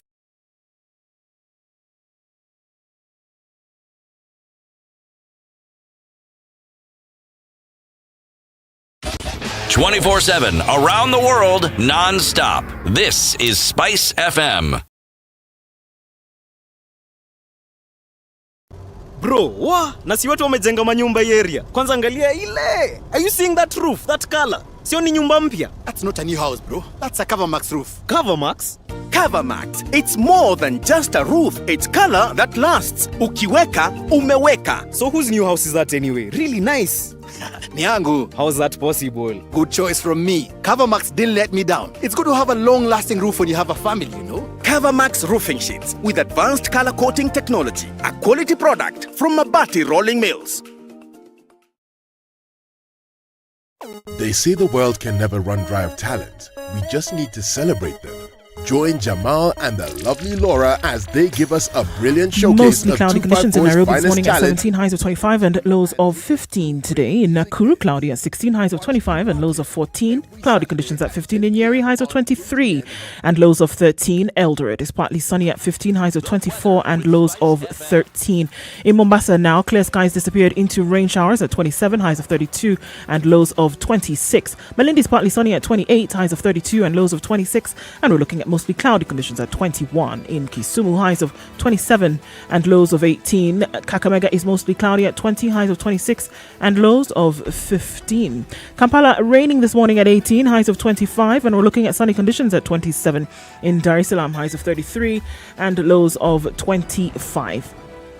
Johannesburg is cloudy at 10, highs of 18 and lows of 10, and raining in Lagos now at 26, highs of 33 and lows of 25. Kinshasa is clear at 23 for now, highs of 32, back down to lows of 23.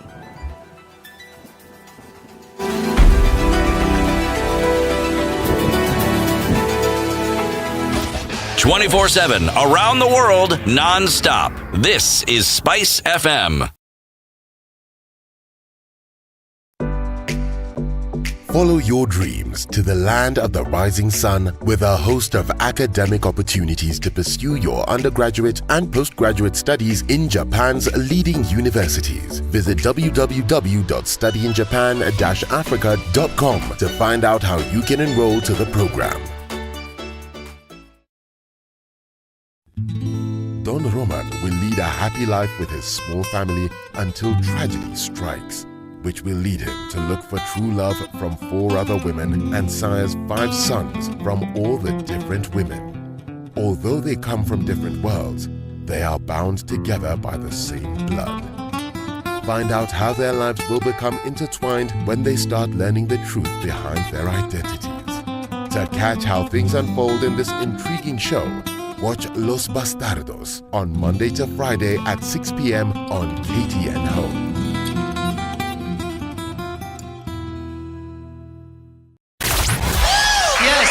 Spice FM.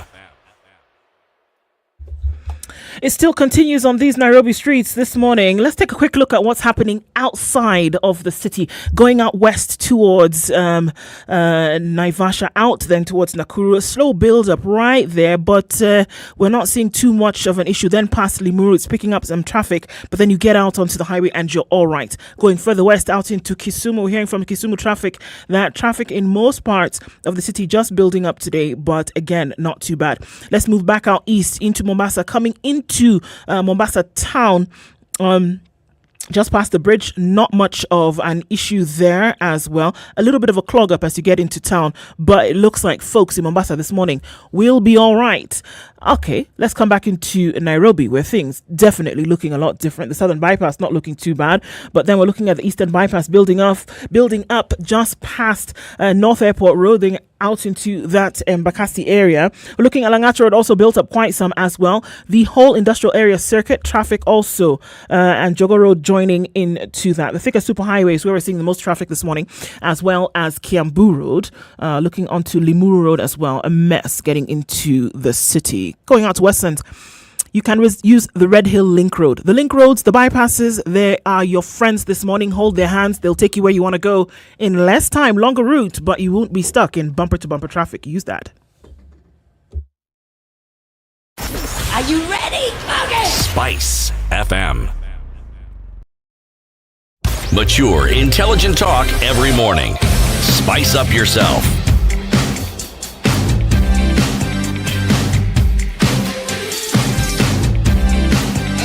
Mornings done right.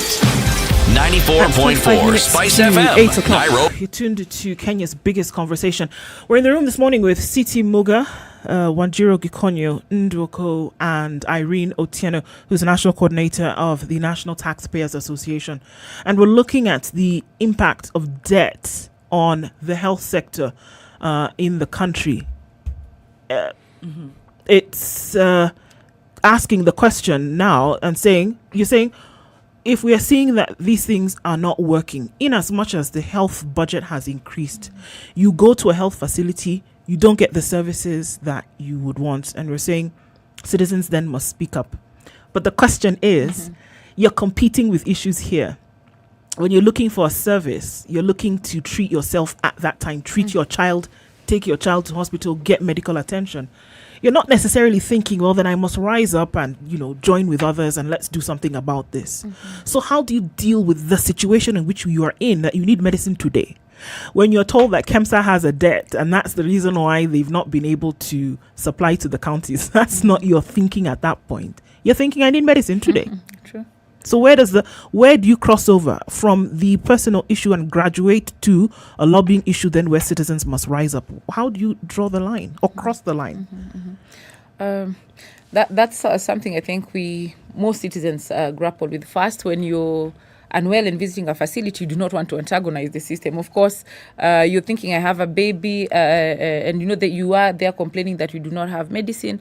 So I have 2 or 3 suggestions and what we have seen working, I guess, in a few of the institutions we've worked with. And I make reference to one facility like Dandora 2 Health Center. In this facility, there were a lot of issues, particularly the maternity services. So a lot of the issues were not raised by the women themselves, but the spouses and the gentlemen within the area. And then you do not, sometimes it's a bit long term, not being reactive that when you're seeking the health services is when you're raising the concerns also. That's a right time to say, hey, I have not found the medication and everything. But you find a plan B, which is unfortunate, but that's what it is. But then after that incident, what happens? Remember, in each and every public facility, there are community members that are already elected or nominated by the community to oversee services within that facility. So my first question would be, me as someone living in, say, Kasarani, do I know the health committee members who are citizens and not government officials or anything, opinion leaders in the area? Do I know them? Because there's a youth representative within that committee. There's a women representative within it, a person living with disability. At least there is an attempt to have it balanced in the religious entities. So this is a grouping that I think first we as government need to build the capacity. What we found out is they are hardly trained by government. So they are there kind of to rubber stamp. So this is a group that I have seen funders and donors coming to strengthen their capacity and say, you're here, you should oversight and be the voice of your local area people when they are seeking these services and they don't get. So that is one. We've already mentioned they are not trained. So this is an area that needs to be tightened up so that they understand there are budgets that come. Do these people who should oversight even know that there's a budget per facility? Secondly, again, how are they brought on board? The same issues we have in terms of elections we see at national level is what is playing out at these bodies. So you'll find most of them are nominees or appointees of the political class. So then you find they do not have a good linking with the community and then are not good advocates on their behalf. So that's also an issue that we as an institution have said we were before they sit for 3 years and an additional 3 years. So those are 6 years. So these are groupings that we have said when a term is coming to an end, we popularize that, hey, there are local level election stroke nomination for these seats. Would you want to take them on board so that people get to know and have credible people there? Because if you do not have credible people there, they're also part of the people that whatever limited resources come to the facility, this is also siphoned. So if you can tighten that and not leave it to you as an individual person seeking healthcare, trying to raise your voice, it's a bit problematic when you look at it that way. But that doesn't stop you as an individual. We have seen very vocal people moving and saying, hey, this facility has to be closed until this is addressed. You cannot have a facility that's saying it's a 24-hour facility, or even if it's one that opens at 8, you then find that the staff are coming in at 10 or 11. So if you're a person seeking medical, you've been there from 8, these people come at 11 and many other things. So for me is the fact that citizens just have to realize that it is you funding. I think if there's that realization, personally for me, it helps me start making a bit of noise. So I don't know whether for other citizens it doesn't, but when you look at your pay slip, particularly if you're in formal employment, why would they take a whole 30%, which is huge, but you take care of your health services and any other issue? So the least you could do is ask, hey, why is there no medicine, and try to take action. So what I would say is citizens are also partly to blame for this lack of accountability. I wouldn't take it from them. Because in your own house, if there's something wrong, you don't wait for someone else to raise it. No, I've employed someone in my house, then I need to make demands. You must make time. No one has time.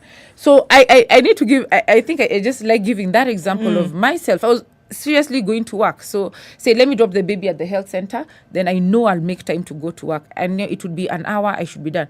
These guys were coming in at around 11. So I had to ask, no, I want to speak with the manager of the institution. Obviously, they did not take it kindly, moved it to the sub-county official, and at least it didn't bring an immediate result, but I felt I had done my part. So if a lot of us do this, but most of us would be sure, like, no, I have only an hour, I need to go back to, so let me move to the pharmacy. But if all of us do this, the resources that should come to you are essentially not coming to you. So citizens are not running away from this. I think a lot of it has been on politicians, but citizens must add their voice to You know why? Governance. Have you asked yourself why it is that citizens don't rise up and perhaps raise their voices a little more? No, I have, but I'm also interested to find it from your own perspective. You see, when we talk about politicians and we talk about, say, a devolved service like, say, health, you are talking about representatives whom the community can relate to very directly. This is not somebody in Nairobi. This is somebody you know. You even know where they live. Yes. So you went to school with them. Your children went to school with them, whatever the case may be. But the issue that we are dealing with here, at some level, we normally say the mother of the problems is impunity. But the real problem, the father of the mother, is how we've institutionalized it so that at every level, we ourselves participate in it. So if the MCA is my friend or is my cousin or is my nephew and they're involved in something nefarious, I'm very unlikely to speak because I know I may benefit from his ill-gotten gains. Okay.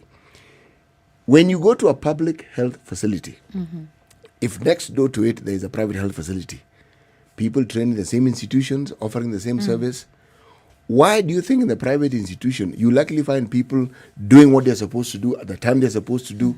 Why? It's because the laxity you see in the public service is allowed to thrive. Okay? It with time then becomes just part and parcel of the culture of the place. And people tell you, this is how we do things here. And throughout our government services, something you hear very often. This is how we do things here. It takes it even further. A new broom comes and you're told, you, with these new fangled ideas you brought here, you found us here. You still leave us here. Can I take a slightly different view? Please. While agreeing that as citizens, we opt out. If you can afford it, you opt out of the public system, you go into the private. For those who are in the public, we don't complain enough. I will take a slightly more optimistic view that things are changing. Suggesting that my view was not optimistic? yours is very pessimistic because I think there are pockets of change. And I liked what Irene said, looking at examples where public services have improved. And you gave an example, and there are many others. And the question is to ask, why did those manage to change? Why are those health committees more active? And I really liked what you said, that Kenyans might not complain directly because maybe we've taken this Western model of accountability and we expect citizens to get incensed, but maybe that's really not our culture. But to work within the community, because the health committee is part of the community. So you're more likely to go and report to them after the fact because we have a high tolerance level. But the optimism I was going to give is this. What this report is telling us is that government has overborrowed. We are not happy with that. But some of that money has come into the health sector. That is good in the first instance. The question is, where has it gone? Because there then seems to be a misalignment with the funds are not following the functions because the function is at county, but the funds are at national. So really what this report is telling us that county governments need to be involved in the debt conversation. So this report is useful. I think the second thing that I would... when you say involved how exactly? Debt is procured by the national government without the voice of the county governments. And where would their voice fit in? Under the Constitution, there's supposed to be intergovernmental mechanisms. There exists the Intergovernmental Budget and Economic Council, IBEC, which is chaired by the DP at present. And so, in fact, I saw there was an IBEC meeting. It is always chaired and by state the DP. officers were saying they are not attending. Even the CSA attorney was saying he's not attending, he'll send somebody. So, unfortunately, there's a lot of politics. But IBEC should be part of the debt conversations. In which way? How much is coming? Where is it going? So the challenge really is on county governments to make sure they get their voice. The other missing link in the debt conversation is the citizens, because this debt just finds us. From a public participation point of view, by the way, and there's a case in court about lack of public participation in the national budget process. You don't have the opportunity to give your input around debt because the first stage of the budget making process at the national level is very closed. But Wanjiru, if I may dampen your spirit just a little bit, yes, with my negativity. I'm looking at a certain growth industry in this country. It's a sport. The plunder of national resources at the national level, and at the county level, it seems to be an accepted practice that funds within the county level are fair game.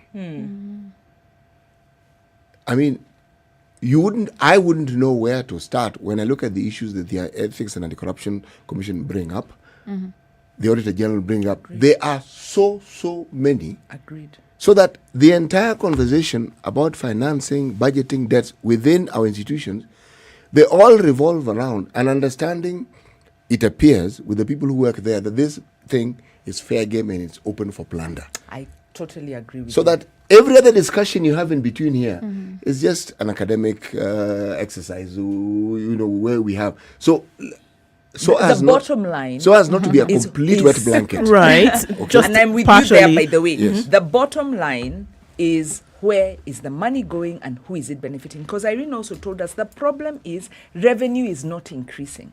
Kenya has not even reached the 15% financing of health that's required. I think we're at maybe 8 or 9%. We're very far from it. Even if it's above half, above half for health activities is very low.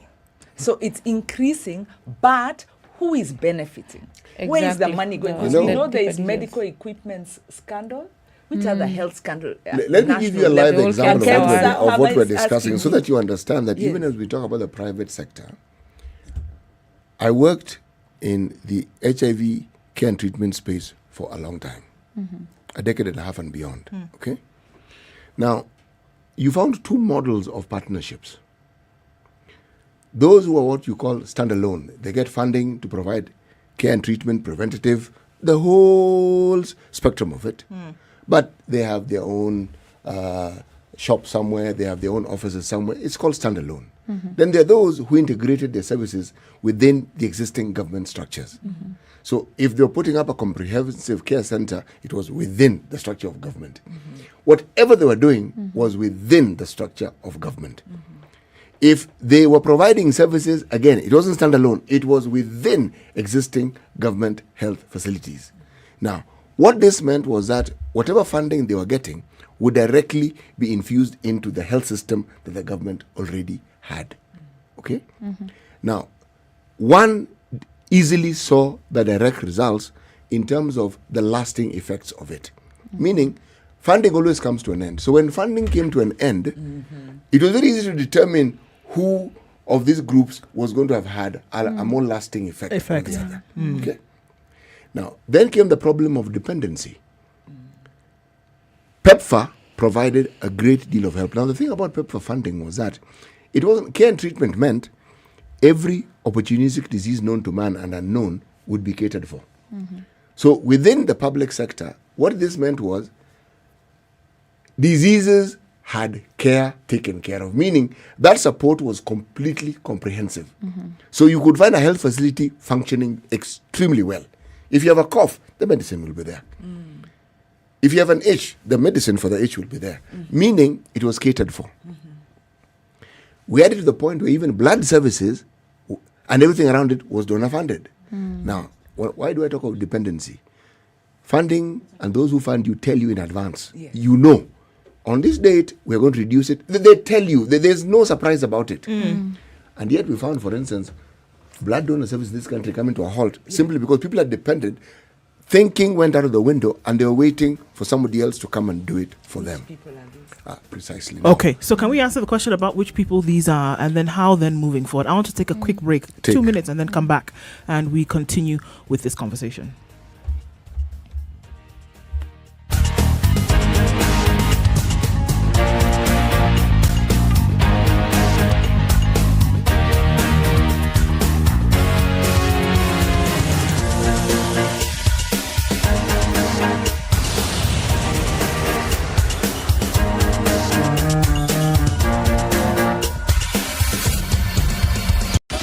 ...24/7, around the world, non-stop. This is SpiceFM. We Kenyans love a great time. What better way to have a good time than listening to the greatest music hits in town and experience a party like never before? From 80s, 90s throwback, reggae, R&B music, and much more. You sure will be bumping your head. Watch Party All DJs on Thursday at 10 p.m. and Friday at 10:30 p.m. only on KTN Ho. This is something people need to understand. Your money, my money, equals our money. We cannot have your money is our money and my money is my money. The only way to live your best life is to create a balance between work, love, and play. The Adults in the Room is the only show on radio dedicated to educating Kenyans on how they can stay winning in life and in love. Text the word adult to 22840 to get the latest clips from Adults in the Room directly to your mobile phone. SMS adults to 22840.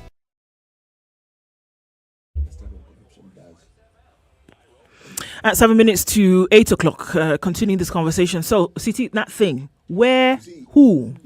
Look, so long as we just talk corruption, impunity, these lovely words that make sense, okay? It is not easy to understand. It is easier to understand if you break down what these monies we speak of and what they would represent. For instance, when we talk about 1 million shillings, no, let's bring a small amount. When we talk about 10,000 shillings in a health center, what it means is X boxes of Panadol, which each has 1,000. When we say 20,000, it means X bandages. When we say this, meaning so that when someone talks to you about an amount, you can immediately see why What it it is could you do. don't have what you have, because that person has literally taken those bandages. They've literally taken the anesthesia. Yes. They've literally taken the antibiotics. That's what they have done. And so you pay twice. Yes. So the disconnect, we don't usually connect this directly. When you talk about schools that should be built, when you talk about the money, this amount represents a brick. This one represents a wall. So when you're told the school doesn't have enough classrooms, this person took 20,000 shillings. This is what it means to you. There has to be a direct correlation between this money that is missing and what it could actually then provide for people. Void of that, you're talking in space. So in other words, the data in this report will not spur citizens to action. No, it won't. can't. It is What am good I doing with data, it? Yes. but is now taking it and giving it life. Yeah. Linking it to the cost to the citizen. Agreed to some extent, that we need to look at the audiences we want to have this conversation with. So a first audience for me of this report and a user of this would be first what we have said, the devolved unit, the Senate and the Council of Governors Health Committee. So they understand if you do not add your voice on issues of debt, you're missing a fundamental funding that would support your devolved system. But then further, as we are saying, then pick and say, unpack kind of. So the 65% that is there, where is it going to? So I have those details, and then what does this mean for citizens? But I still feel that even if you were to get the entire 65% being utilized very well, it will still not be able to provide sufficient healthcare to citizens. So then that means the amount of funding still to the health sector needs to improve. And the amount that is given per health center by government is very limited, similar to what government is giving per child for FPE. So my concern as an institution, I guess, is government taking care of itself more than citizens. Look at how much government gives in allowances. I keep saying, a day, if you look at the Auditor General's report, if I'm going for a trip for a week, it goes to $1 million. But you not give $1 million to a school which has how many students? So the capitation per child would go to around 300. I lose the number, but it's not more than 5,000. You've now connected it. You see, I think that is another problem. You see, you've connected it. I think I spoke a bit out of turn when I referred to the report as not being very useful.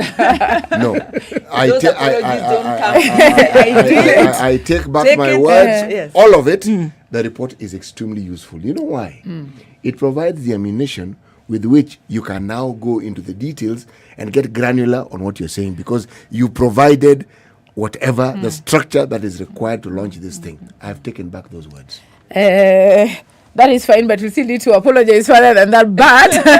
But not for us looking later. I thought you were going to take that and run with it. No, she doesn't know you, and then you don't know her. I know. Things have changed. No, Gender. but honestly, I think what government is doing, what they give to citizens becomes too little. It will never give a child capitation more than 5,000. Per facility, if you look what they are giving per facility per quarter, it hardly pays for the guards, the watchmen, the cooks, but what they give to themselves. So I think that conversation as a country, we need to kind of needs just to be had. Yeah, That's to for balance. And you say you cannot take care of a few people, because remember, we are already saying that the wage bill is very high as a country, and that's what is eating into what would go to services. So even if we were to advocate, and we are saying the revenue is not increasing as we would like as a country, so then it means we need to improve efficiency within what we have. So how do we improve efficiency within this 65? Agree as a country, and I think I hear Shiro talking a lot about the fiscal consolidation. Even if you look at that fiscal consolidation, it does not mention reducing the pampering of our state and public, but it will talk about do this to the universities, do this to the institutions that a lot of people rely on, but none to this small clique of individuals. I think the first time when you're talking about fiscal consolidation then would be to tell us, how are you reducing expenditure that is just not travel, meals and everything? The allowances is a huge component. Then you would be able to free resources, because as we are talking about our social accountability that we undertake as an institution, the frustration is that we point to the same issues. Wait time is high. There is no medicine. So in terms of the solution is only let us have more resources, but where are you getting the resources when you don't want to accumulate debt? Exactly. So then we are saying reduce things that kind of take care of 2 or 3 people. And allow me, time is not there. We're going on this, but I have to say, we cannot overemphasize the importance of continuing to have these conversations. So at this point, unfortunately, time has run out. However, we have to say thank you, Irene Otieno, National Coordinator for the National Taxpayers Association. Thank you for joining us this morning. Pertinent issues. And like I said, to continue talking about them perhaps is the antidote to this. Somebody's bound to, at some point, sit up and take notice. Asante Sana for joining us. Hopefully we can talk to you again and to on this discourse in good time. This is Kenya's biggest conversation, coming round to 8 o'clock this Friday morning. That book.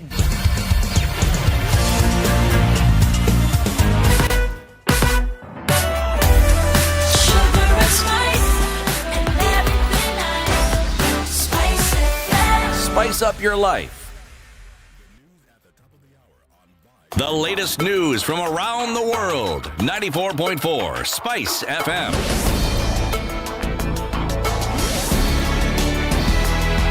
This is Newswire. I'm Dennis Aseto. All is set for the Kenya Defence Forces Cadets Commissioning Parade today at the Kenya Military Academy in Nakuru County. The occasion will be presided over by President Uhuru Kenyatta. Will commence at 9 a.m. this morning. The Kenya Military Academy will hold the Cadet Pass-Out Parade for the 320 cadets who have successfully completed their training. Nakada has condemned an assault incident that took place at a rehabilitation facility within Utawala Estate in Nairobi County.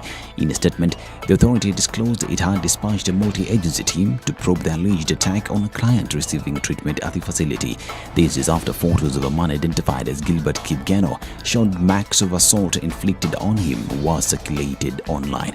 Nakada CEO Victor Kyoma said a detailed report on action taken will be issued, while at the same time warning the public against seeking services from facilities that are not accredited. Now, 4 police officers arrested for assaulting a university student in Homa Bay will be arraigned in court today to face charges. The 4 were arrested when they appeared before Internal Affairs Unit after summons were issued against them last Friday, 2 years after the incident. It is alleged that the officers on 29th July 2019 stormed the house of Bromek Asoyo Netanyahu, a student at Daystar University, and his friend Brian Onyango, while they were sleeping at Sindo Market, and without provocation beat them up. According to the student, the officers went ahead to ransack their house and took away a smartphone, assaulted Safaricom cards worth 8,000 shillings and 11,000 shillings in cash. Over 600,000 cases are still pending in court for the last 5 years despite judiciary officers working as scheduled. Alternative Justice System Chairperson Professor Joel Ngugi told a workshop for stakeholders at senior police officers mess that about 79% of the cases are handled by county court, churches, council of elders and local chiefs. The AJ's boss is also a presiding judge at Nakuru Law Court and commended the police officers who had adopted the role of referring some cases to elders and local chiefs to reduce the burden at law courts. ODM party leader Raila Odinga is making inroads into Mount Kenya today, where he will be launching his Azimio la Umoja initiative in Nyeri County, where he will meet with the Gikonyo community elders and later hold campaign rallies in various parts of the county. The leader will hold a meeting with the elders at Kibiroine Stadium and later hold another meeting with the youths before holding a political rally starting in Nyeri town. Members of the ODM Nyeri branch have also invited Odinga to the county, with their chairperson Washira Kehia saying they are ready to start campaigning as soon as Raila Odinga announces his candidacy for presidency.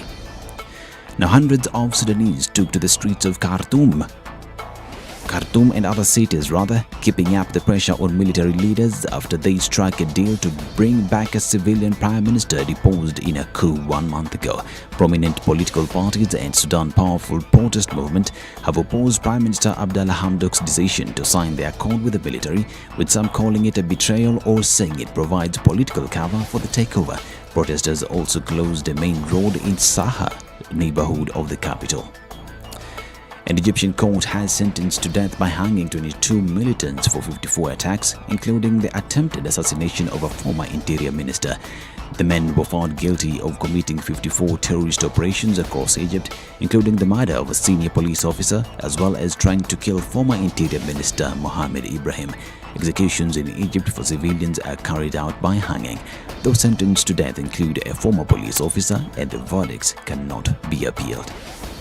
And now paid television broadcaster StarTimes has announced the termination of their 110 million shillings per year deal with Football Kenya Federation.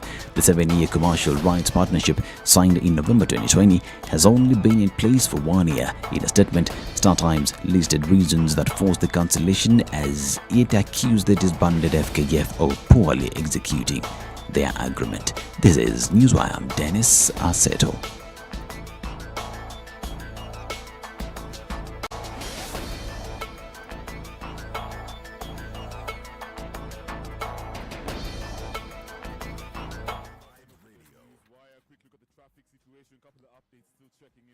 Now.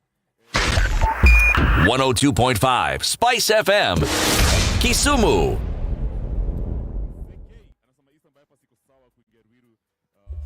Okay, so what are we looking at this morning? Still continues in many parts of the city today. Now is when things are looking a little bit messy. That industrial area, Jogo Road, Lusaka Road, Likoni Road, coming down onto the Likoni interchange.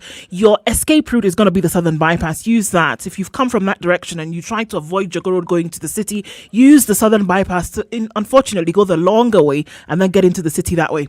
We're looking at that whole Westlands area, also quite jam-packed. The Red Hill Link Road, this is very nice. For every spot of traffic in the city, there's an escape route.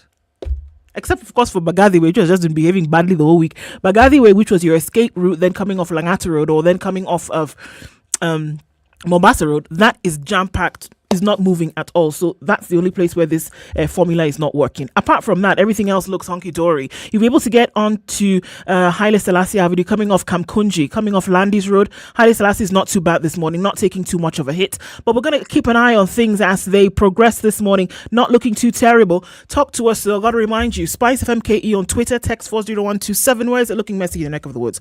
Let us know this morning. Let's keep Friday moving.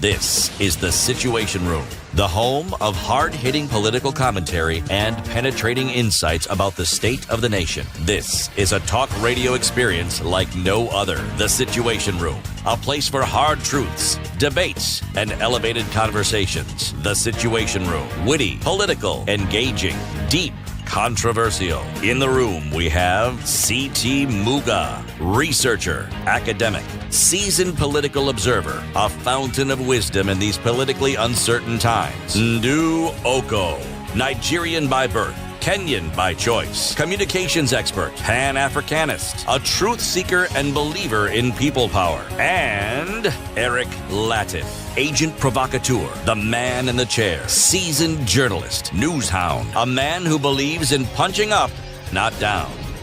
This is at the 7 minutes past 8 room. o'clock. Kenya's The biggest only way conversation to continues, and right off the bat, we say welcome to you this morning, wherever you're tuned in across the country. 94.4 in Nairobi. Our Nyeri frequency back up this morning on 90.9. Very glad to have you back in with us. 87.9 in Mombasa, 102.5 in Kisumu, 96.7 in Eldoret, Malindi at 97.7, and Nakuru at 96.0. Live streams are up and on SpiceFM KE on YouTube, Facebook, and Twitter online. Asante Sane for keeping it the Situation Room this morning. And we have to say welcome to our audience on KTN Home. Asante for joining us this Friday. All right, starting off the conversation this hour, we're going to start with today's proverb. CT? Yes. Asisa firie nyota ya mwenzio.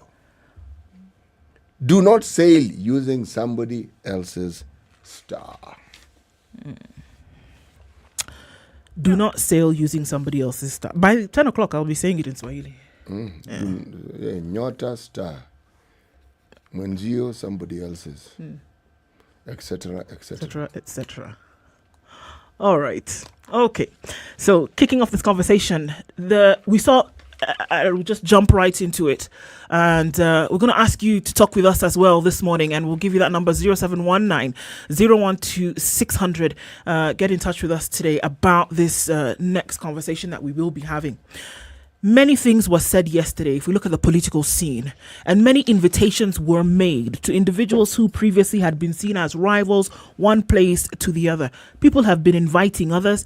There's been a lot of political musical chairs that has been taking place. People jumping from one party to the next, jumping from the ground to the sky, jumping from tree to tree, in order to make themselves a little bit more relevant, a little bit more politically expedient. That is what we see happening. Those who may be called the old guards on the political scene in this country are the ones who are doing the swapping, are the ones who are doing the political musical chairs. The question that we're asking ourselves this morning is, the youth upon which so many of these decisions are hinged on seem to be left out of the equation.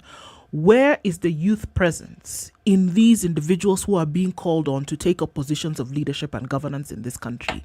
Why is it that we are not seeing younger people either being invited or younger people opening up the doors for themselves to take up these places of to take up these political positions?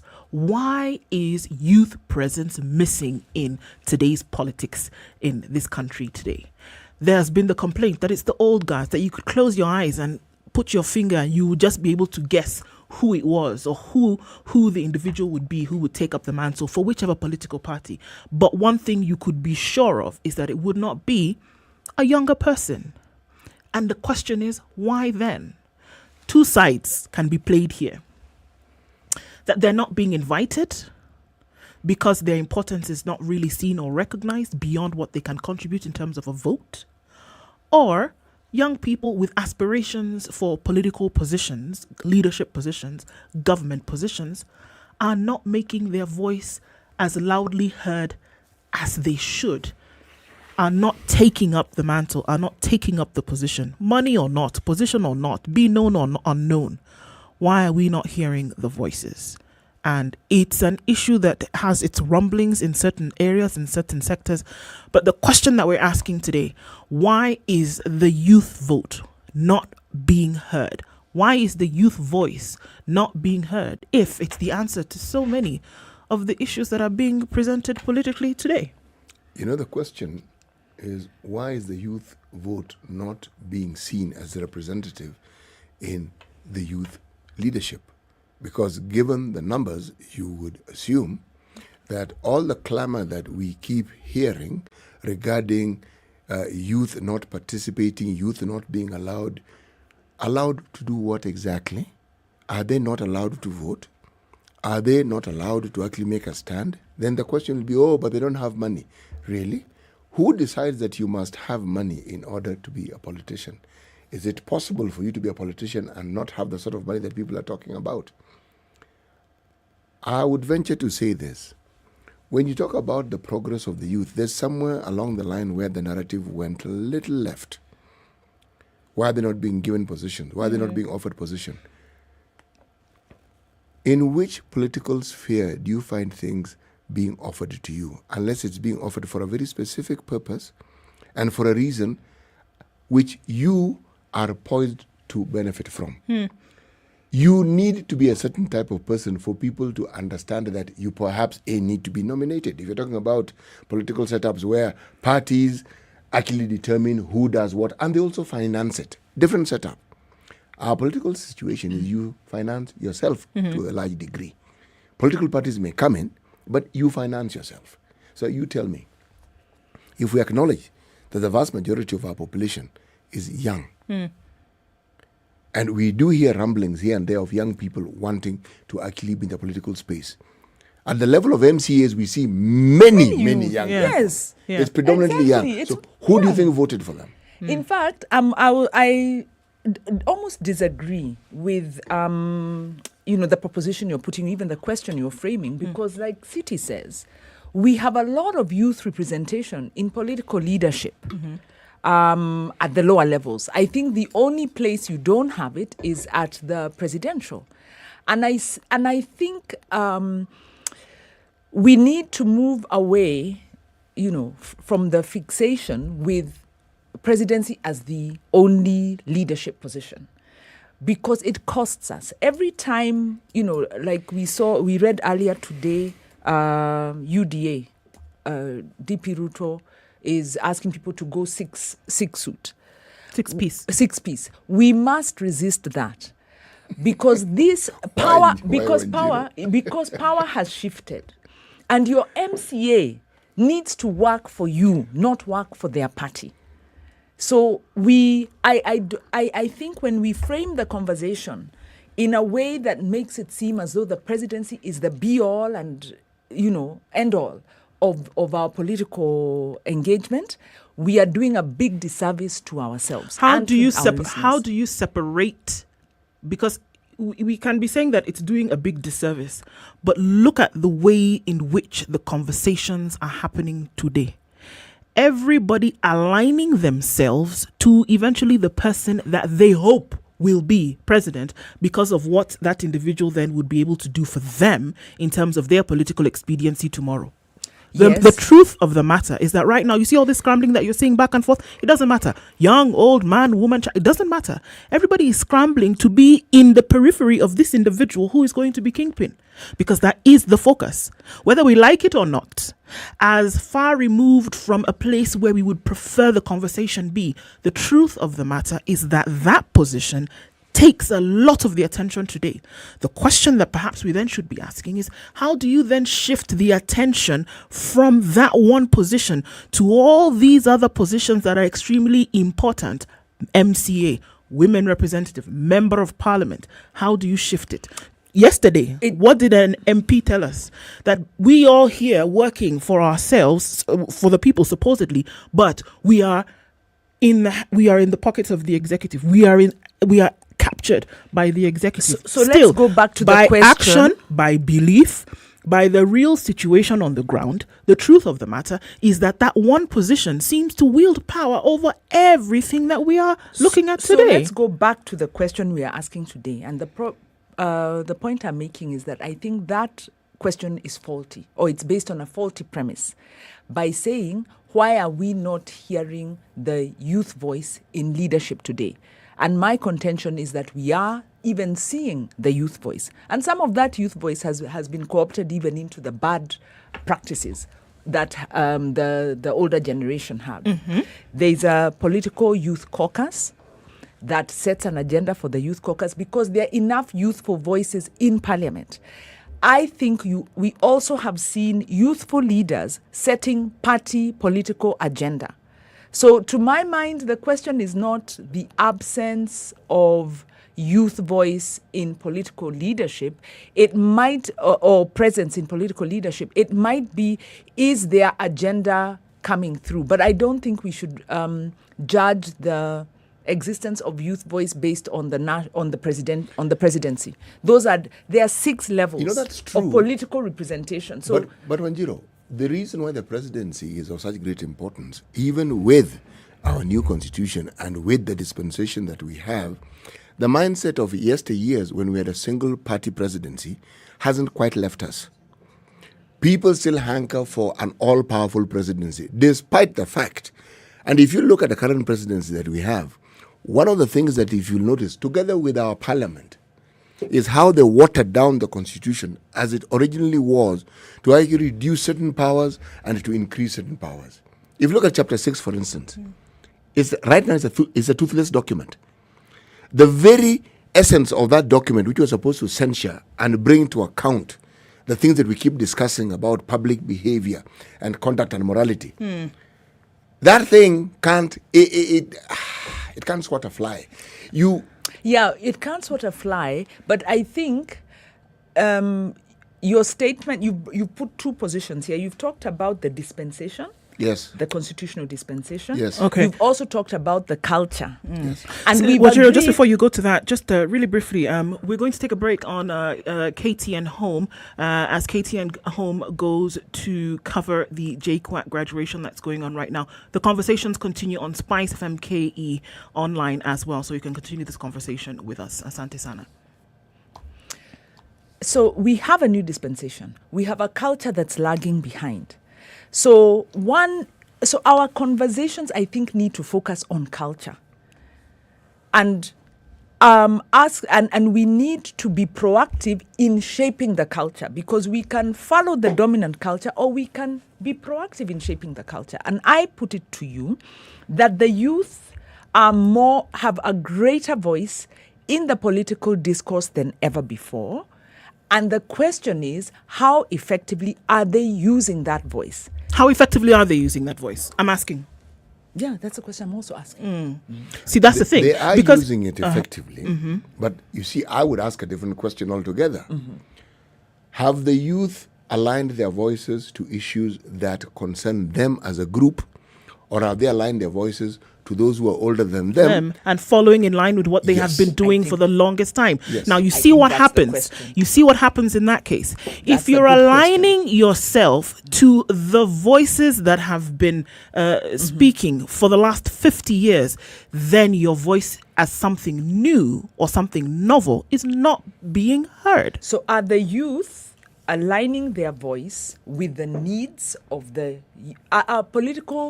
youthful political leaders aligning their voice with the needs of their constituency, or have they gotten fallen into the snare of the dominant politics? As the have they gone into capture? As the conversation continues, we'd like to hear from you as well. Not to forget 0719-012-600.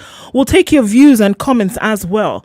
And I guess that question out there is, youth representation in the political scene is not wanting. Representation is there, probably growing by the day. However, is the voice aligning with the older voices? Or are they actually addressing the needs and issues of the people that they would go in to represent? Have they become part of the capture? That's the question. Call it what it is. Because you're either part of the transformation, or you come in there and say, it's my turn to eat, and you become part of the problem.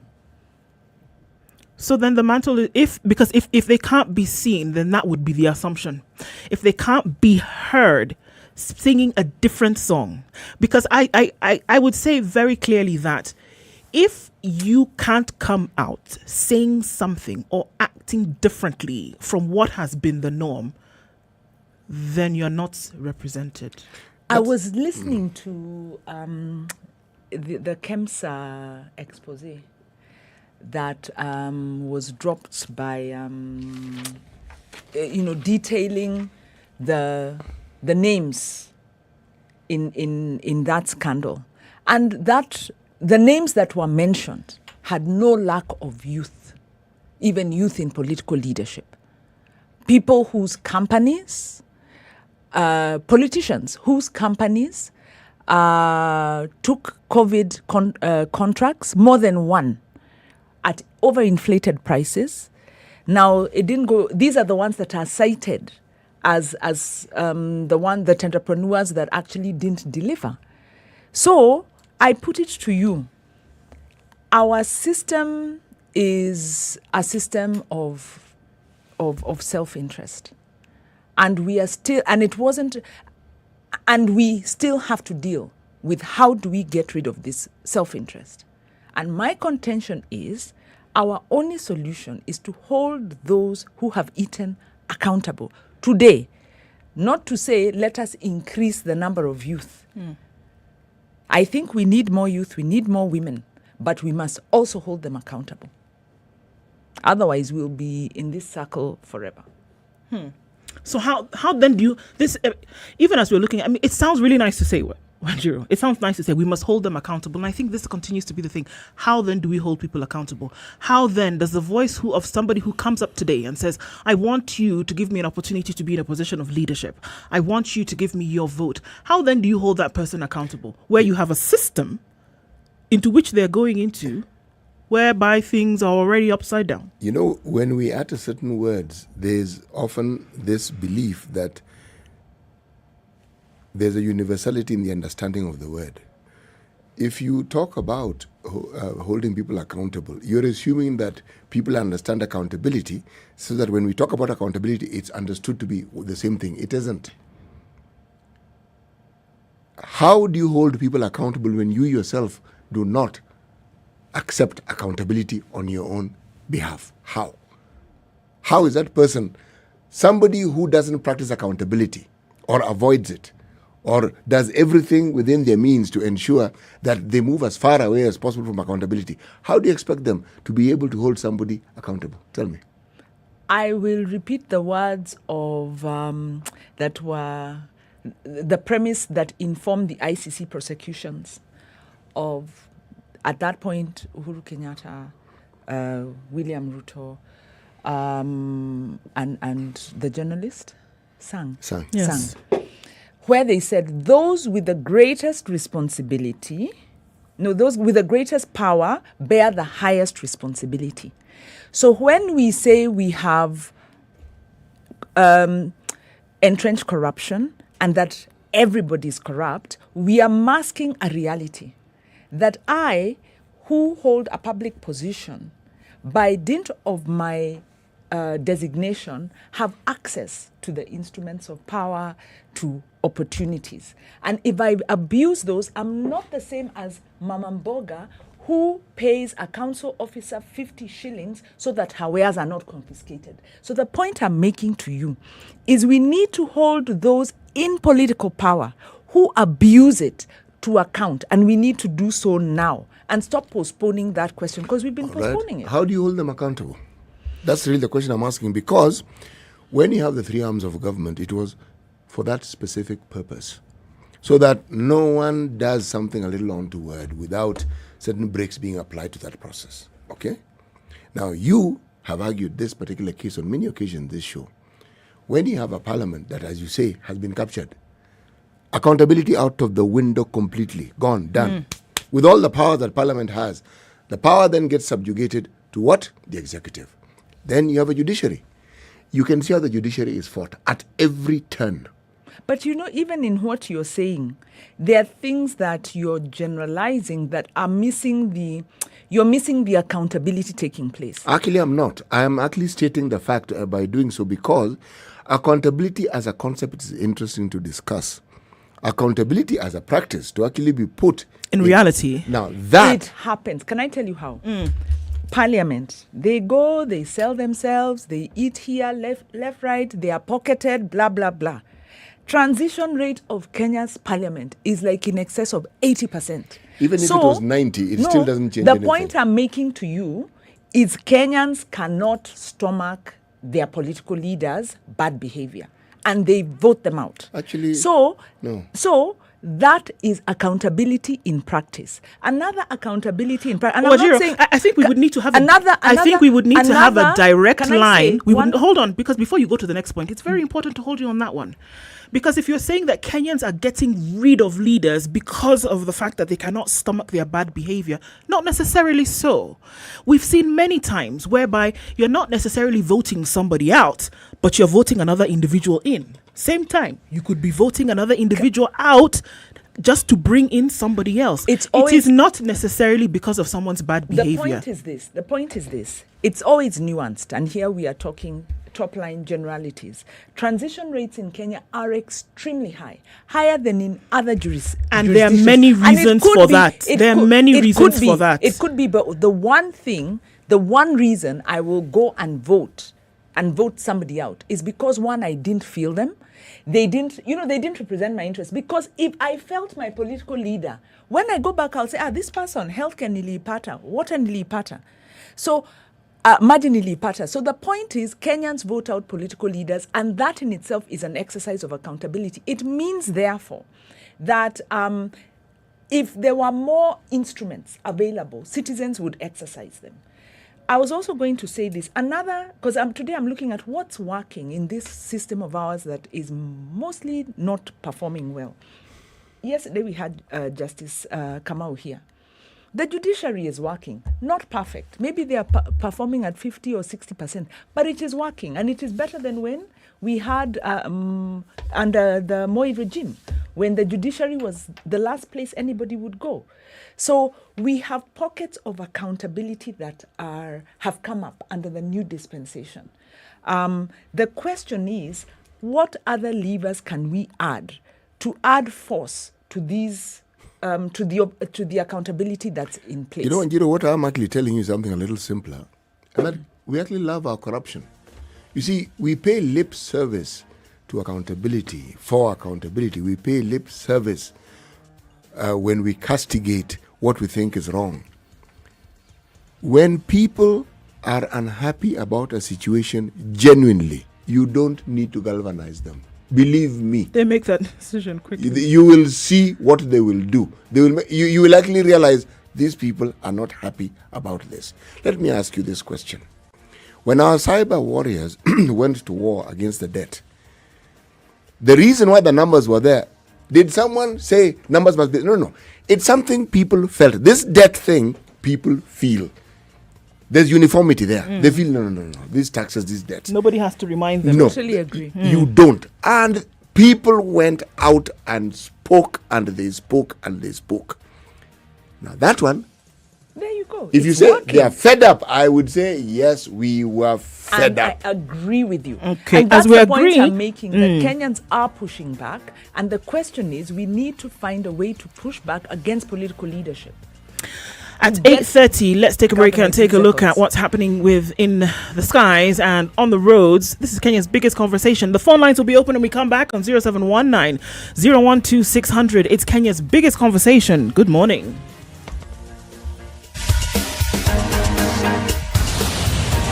This is the Situation Room, the only way to start your day. Spice up your life. 24/7, around the world, non-stop. This is SpiceFM.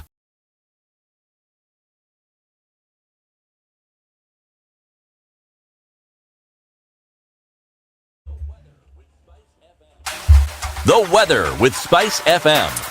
Light rain in Nairobi in some parts now at 18, highs of 25 and lows of 15. Mostly sunny conditions at 17 in Nakuru, highs of 25. We'll see lows of 14 today. It's cloudy at 19 in Nyeri, highs of 23 and lows of 13. And Eldoret is partly sunny at 16, highs of 24 and lows of 13. Light rain in Mombasa in some parts at 27, highs of 32. We'll see lows of 26 today. While in Malindi following suit at 29, it's rainy as well here. 32 will be the high and lows of 25. Kisumu was mostly cloudy at 22, highs of 27 and lows of 18, and we are looking at cloudy conditions at 22 in Kakamega, highs of 26 and lows of 15. Kampala, rain showers at 19, highs of 25 and lows of 18, while in Dar es Salaam it's raining as well at 29, highs of 33 and lows of 25. Joburg is partly sunny at 11, highs of 18, and in Lagos, light rain at 25 now, 33 will be the high and lows of 25. It's sunny in Kinshasa at 24, highs of 32 and lows of 23.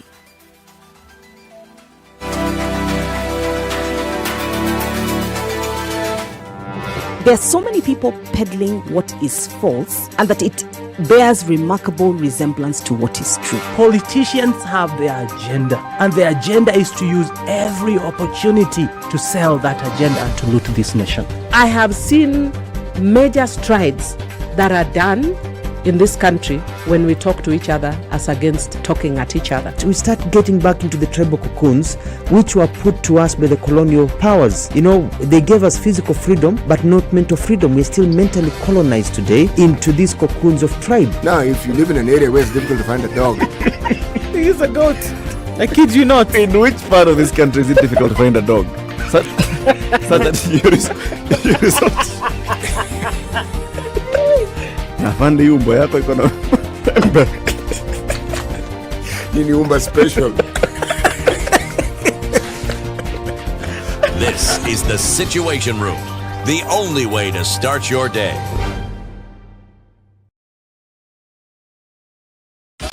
"24/7, around the world, non-stop. This is SpiceFM. It's our favorite time of the year and a time to shop, win, and celebrate Naivas Christmas Kiloko.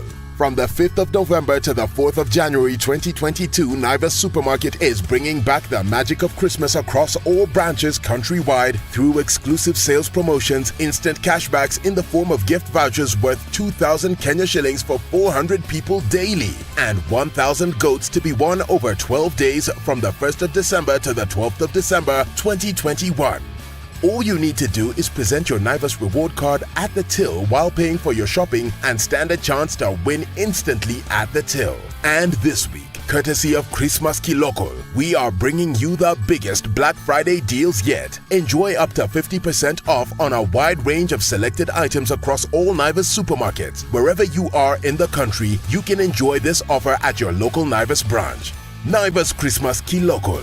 Shinda kokote. Sherekea kikwetu. Naivas saves you money.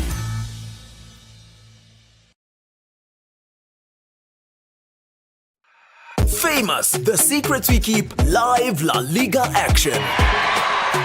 Offer Showmax Black Friday special imeingia. Lipa for 1 month and get a second month sare. Yani 2 whole months of the biggest shows in Kenya na English Premier League futa and lots more. Zote kwa 1 low price only on Showmax. Offer inachomoka soon, so sign up chap at showmax.com. The 16 Days of Activism Against Gender-Based Violence is an international annual campaign that brings together individuals and organizations with the aim of eliminating gender-based violence and, in particular, violence against women and girls. Join me, Olivia Otieno, this Saturday from 10 a.m. on SpiceFM as we discuss violence and harassment in the workplace. It's a special double O direct. After 8:30, we're looking at traffic still continuing in some parts of Mombasa Road. Okay, so now that whole area getting towards the SGR, a little bit of traffic there, but then it eases off, not too bad. Imaradaima in and outbound, that area, some traffic still continuing, at least for now. All right, where else are we looking at? It seems like the whole city is a mishmash of traffic off Langata Road, then into the city, coming off Ngong Road as well. Coming out of that whole Westlands area, not to forget, you can use the Red Hill Link Road, should be all right. Kiambu Road, surprisingly, let's take a moment and sing hallelujah because it doesn't look like it's too bad right now. And it's also decreasing quite significantly so on the Thika Superhighway. So that's a good thing this morning. See, Friday morning, we started it right. See if we can continue that trend, at least for the most rest of traffic hour. SpiceFM KE on Twitter, talk to us there. Text on 40127.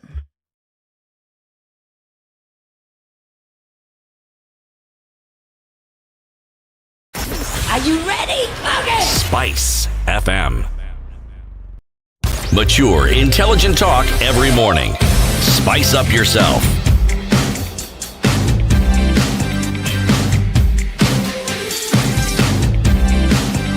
Mornings done right. 94.4 Spice FM, Nairobi. Kenya's biggest conversation. I think we are kind of layering into, going towards accountability and asking, so where do we lie? And I think we've been asking accountability for present leaders. So now, whether we're looking at future leaders, whether we're looking at leaders who are lending their voice, whether it is the younger people, accountability and how can you make sure that it is there. We're going to take some of your calls now, 0719-012-600. As we continue the conversation, let's hear from Ray in Mombasa. Ray, good morning. Morning. How are you? Very well, thank you. Good. Good morning, Du. Good morning, Siti. Good morning, Wanjiru. Good morning. Good morning. Morning. Thank you so much for all the conversations you have. I always listen to them on my way to the office because they're so refreshing and reflective. Asante sana. Thanks. So I'm glad you're having this conversation, and this is my second time trying to call in. Yes.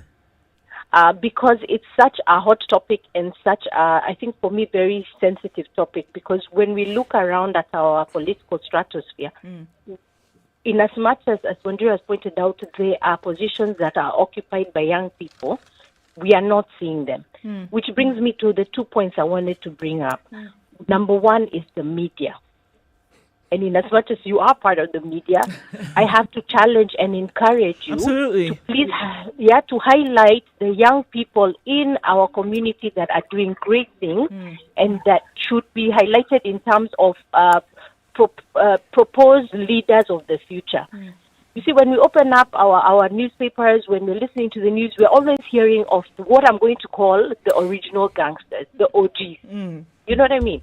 But we are not hearing about the young people in the community who are making a difference, the ones who are able to ensure that women in their communities have maternal health care. Right. You know, the ones who are making a difference in terms of climate change, you know, environmental conservation awareness. but the media is not doing a good job in making sure we cover that. What's the issue with going around in the 47 counties and highlighting 47 young leaders to look out for in 2022? You get what I'm saying? Yes. So if we do that, that's when people will get to know who is in their community, who's doing stuff. You know what I mean? Or who can we be able to preach? Yeah, who can we be able to preach? Sorry. What you're saying makes sense. And in terms of advocacy, it is. I'm looking at the Business Daily, and the Business Daily today has a segment. I'm going to count those pages for you. This is just the media. This is the Nation media.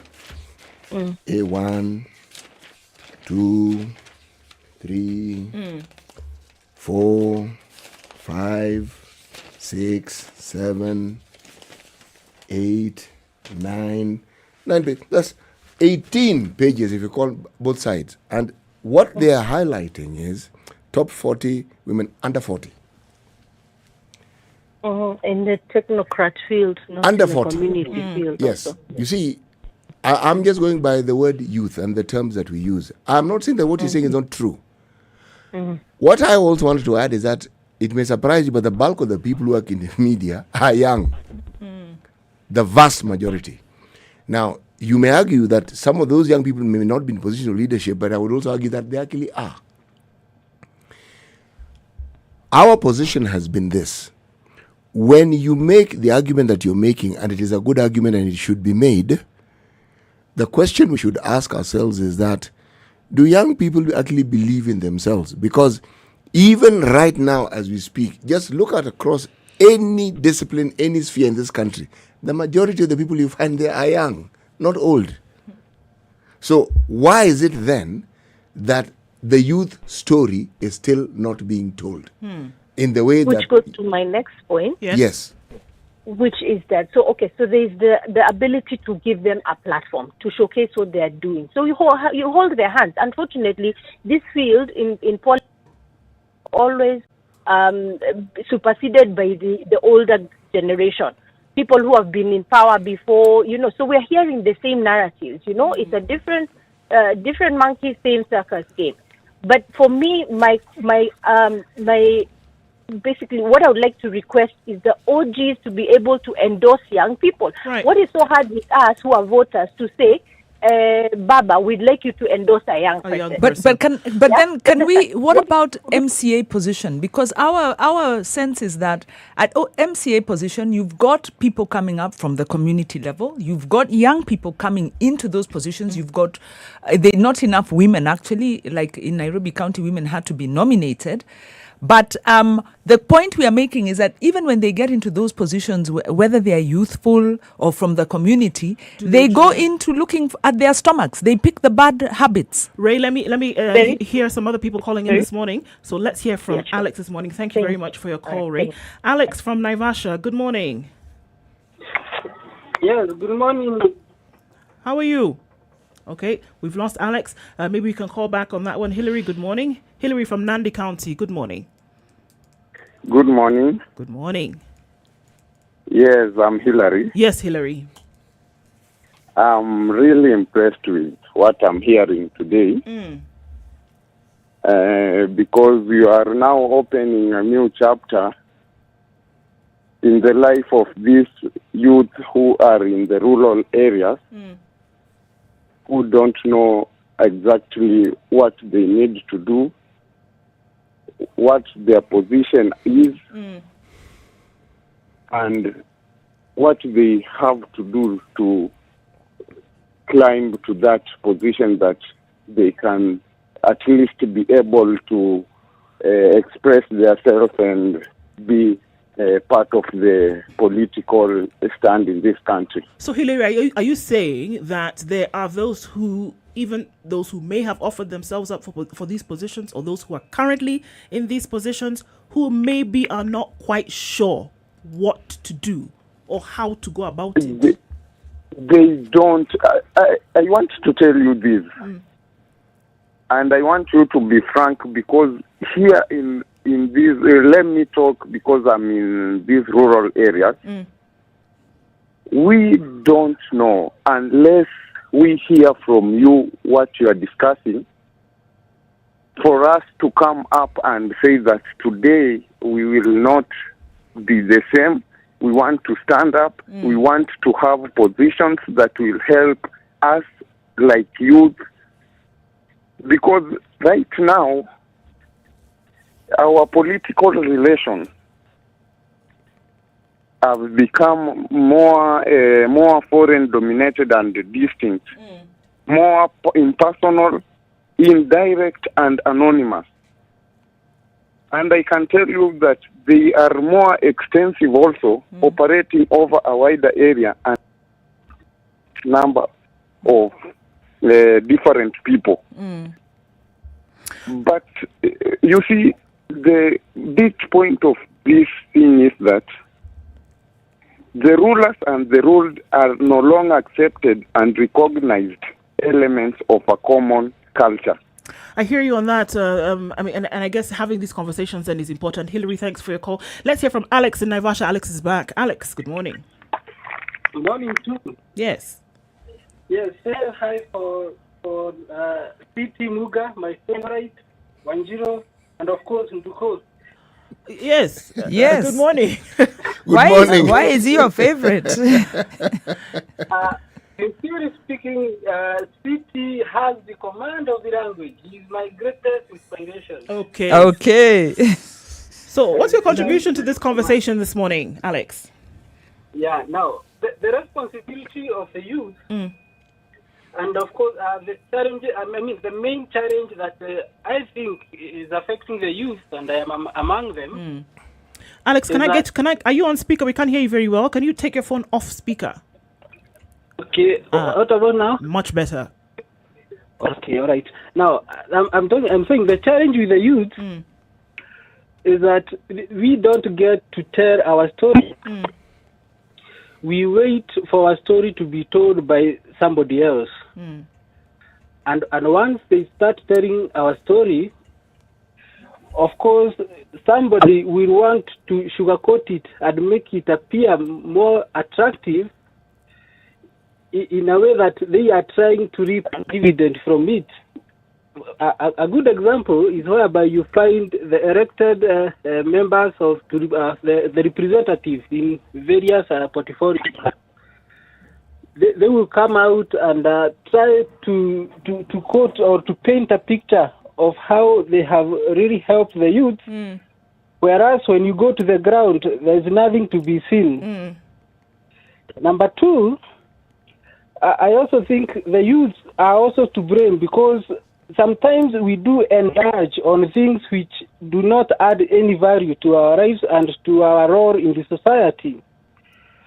So you find the youth whom we are talking about on bringing change to the society, they are way far away from the real issues. They start indulging in, of course, alcoholism, things which do not add any value. So there's according to what you're saying, then there is responsibility on both sides. Those who might welcome them into the political fold, and they, the youth themselves, who are then entering into these positions, have a part to play.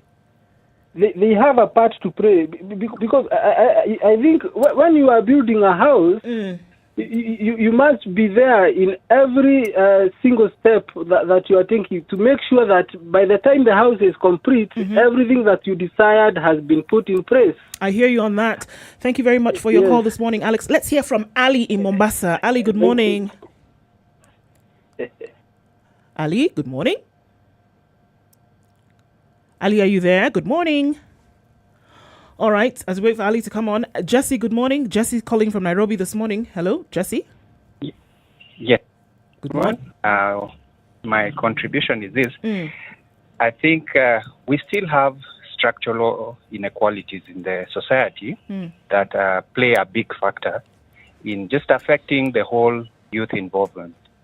I think for, people in your 40s and 30s, when we were in our teens, the socialization was as a youth, as a young person, you are there to be seen and not to be heard.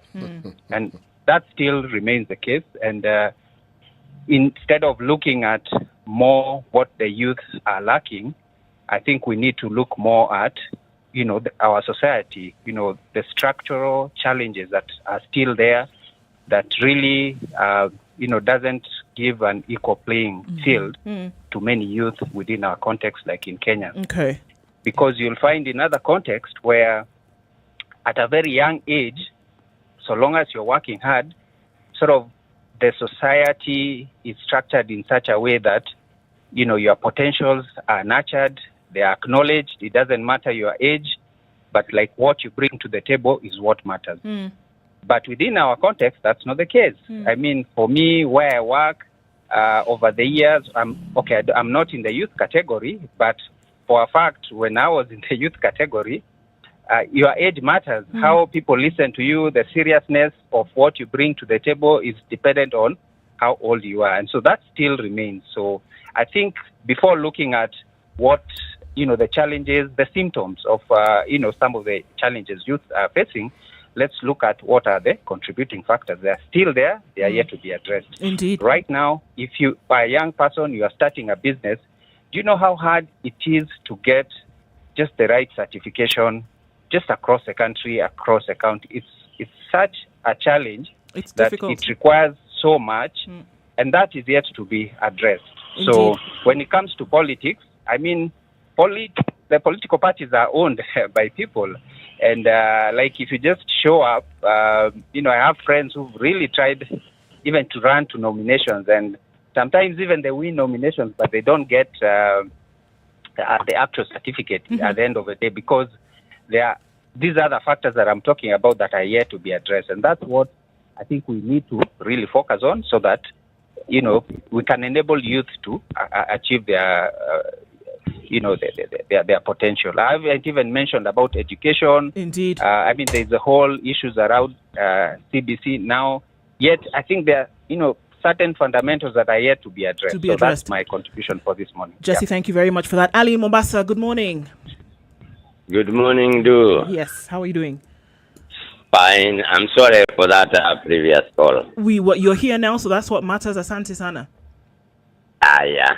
First and foremost, I want to rectify a certain lady telling us that the post estate, that is the media, is not doing any good work for the youth. That one I do not agree. That is her opinion, but for me, I do not agree. You don't agree with that? Yes, because Ndu, if I want you to come and attend my function, you want to know by sleeping and dreaming God is having a function. I have to invite you and tell you I'm having certain function and I'm a youth. This function is for the community. Up to that place, do we agree or we don't? We agree. Good. Then if I don't inform you, how would you expose the youth activities and achievements to be leaders? If they're not telling you what they're up to. Okay. Another issue is that the youth preparation is very poor from the leaders that we have today. Because they say if you want to get hold of tomorrow, catch the today. So what they do, first and foremost, you can see a lot of youth must be working people who are between 20 and 30. All these industries are down. In this place of work, it's easy for him to show leadership and encourage others that I can be your leader in the local area. Indeed. That one is out. Secondly, they made the process of voting an expensive issue. Money should be the issue. With me, I don't agree as an election should be money. It should be issue-based. I'm here to lead you, and I have done this in my MCA, that county assembly area. I've helped this one, I'll help this one. So if you give me the position to be in that county assembly, I will do more and more with your own taxes, not my money. Indeed. Thank you very much for your contribution this morning, Ali. Okay, thank you, Ndu. Have a good day. Thank you, you too. All right, let's hear from Victor. Victor, good morning in Nakuru. Morning, Ndu, and how are you? Very well, thank you. How are you, sir?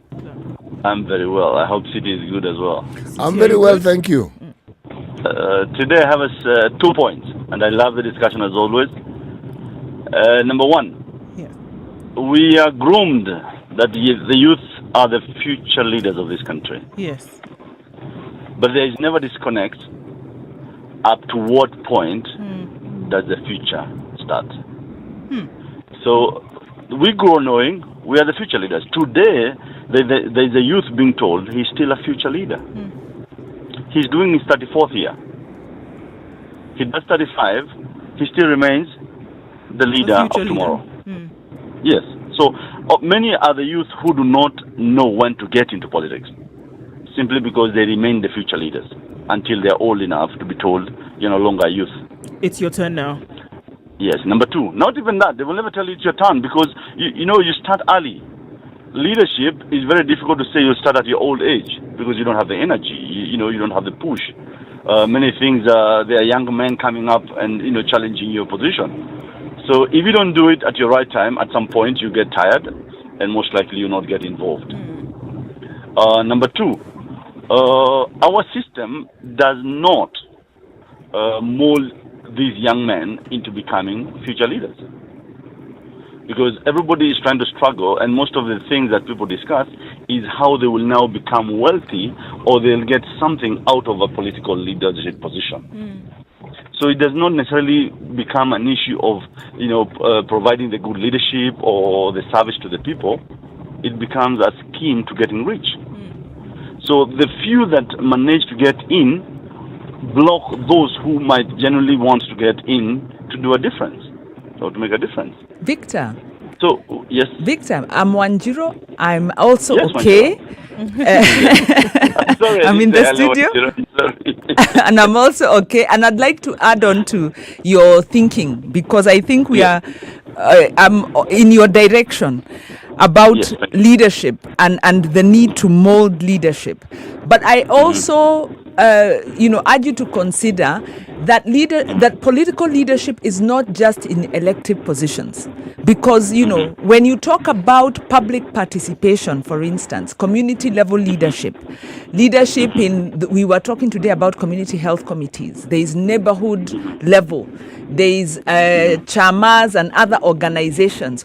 All these are political. They are not elective political. They are not paid, but they are leadership. Even leadership in schools, when you have students being groomed to take part in decision making at school level.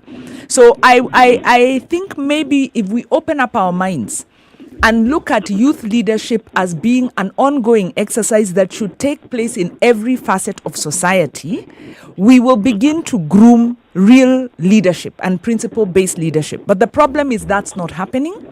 And the problem is we jump from doing nothing into elective politics, elective political leadership, where our habits are very self-serving. So I put it to you that maybe if we open up a little bit and have a leadership project that looks at all categories of leadership, we might do better with transitioning leadership. I would agree with you, but let me just, on a parting shot, say, on that issue of grooming, even when we're talking about other levels of leadership as opposed to elective, there must be some interest developed in the young generation so that they can actually join into the public participation. I'm sure you could have tried to maybe participate in one of these normal public participation, discussing matters relating to leadership or developing the local setups.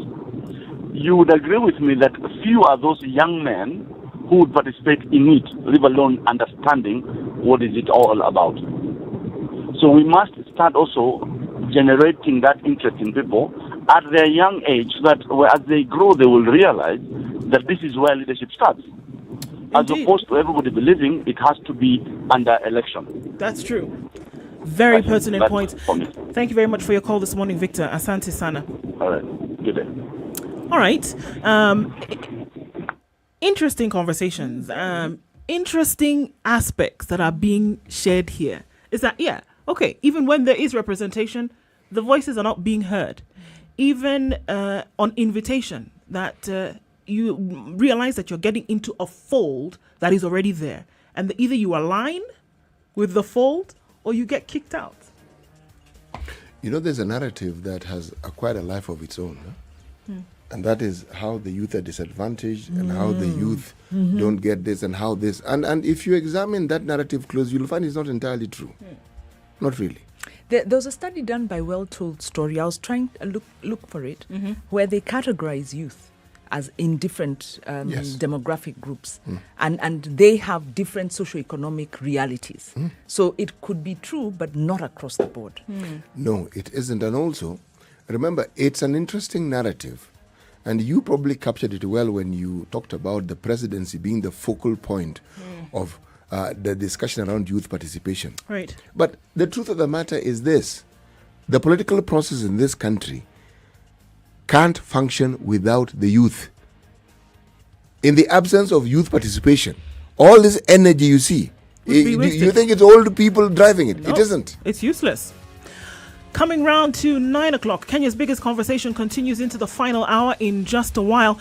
We are going to be having a look at some brilliant stuff happening in the medical field, and 3 brilliant women are going to be joining us to discuss what exactly is going on with the HPV, a single-dose vaccine, single-shot vaccine. We'll be having that conversation after 9 o'clock. We're coming up to the hour, listen to the news, and the conversation continues. It's 9 o'clock.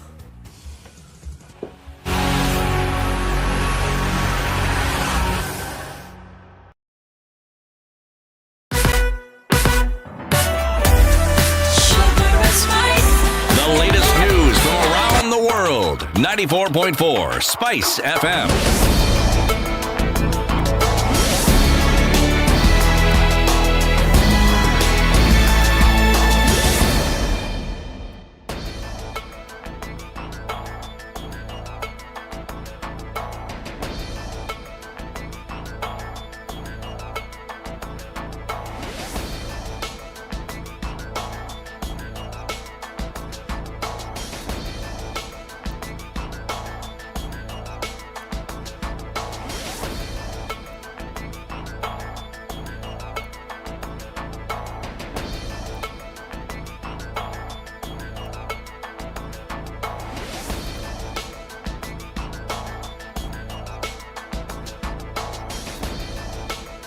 Classmates, Kirui called on students to use acceptable methods to solve problems at school, including talking to teachers and not destroying school property. At the same time, he warned that strict legal action would be taken against any student found guilty of burning school buildings, a move that could damage their records and even make it difficult for them to obtain a code of conduct in the near future. Kenyans are eagerly waiting to see the next move for former nominated Senator Isaac Mwaura, who has been reinstated as senator by the court. The High Court overturned a decision by the ruling Jubilee Party to expel and deregister nominated Mwaura, terming the action as illegal.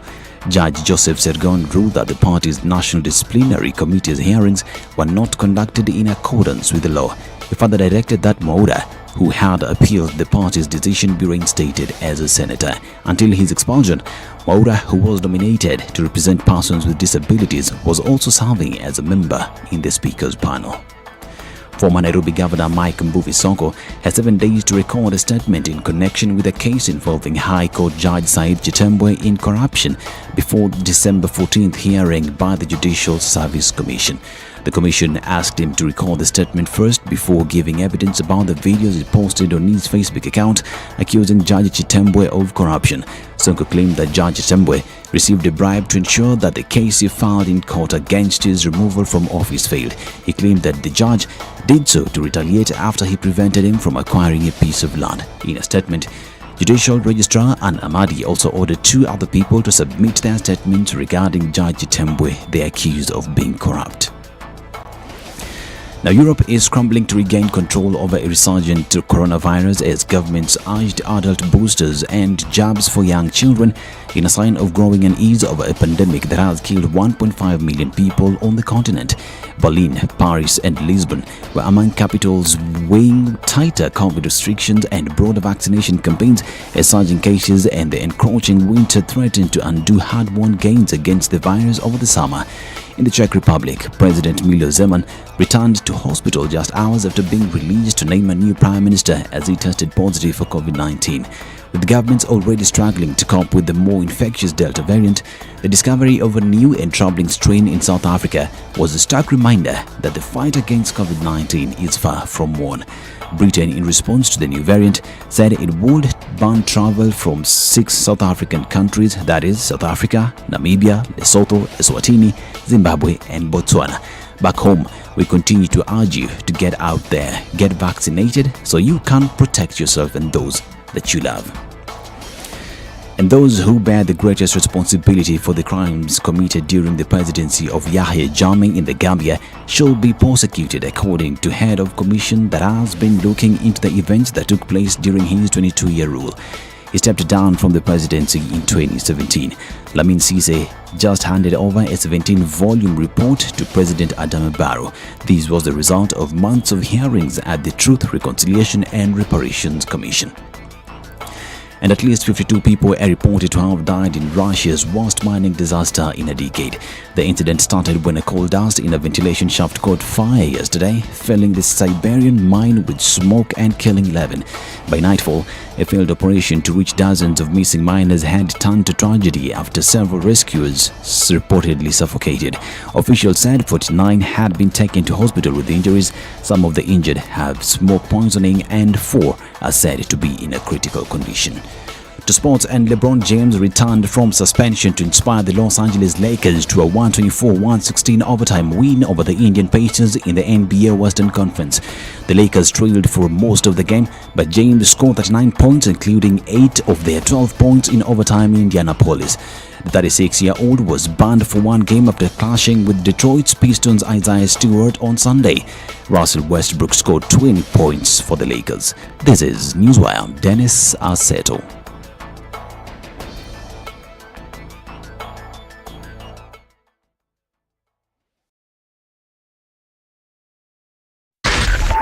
.4 Spice FM, Nairobi.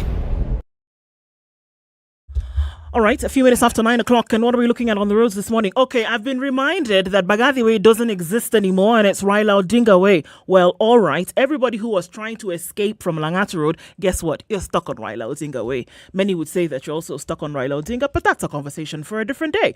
Okay, let's look at the bypass coming off of Mombasa Road, Southern Bypass. Some traffic there this morning. Not looking too bad, but that is picking up and it should be clearing up in no time from now. We're getting out of traffic hour really soon. We're looking at that industrial area circuit that still continues Jogo Road, Likoni Road, Lusaka Road, and then onto the Likoni interchange on Mombasa Road. That slows down significantly. Thika Superhighway traffic is non-existent, and that is fantastic. Kiambu Road, however, did not get that memo, and there's still traffic there, at least for now. Things are shaping up really nicely on the roads this morning. Hopefully it continues in that fashion as we go towards 10 o'clock and out of traffic hours. SpiceFM KE on Twitter. Let's text each other on 40127. Keep things moving as they have been beautifully this Friday morning.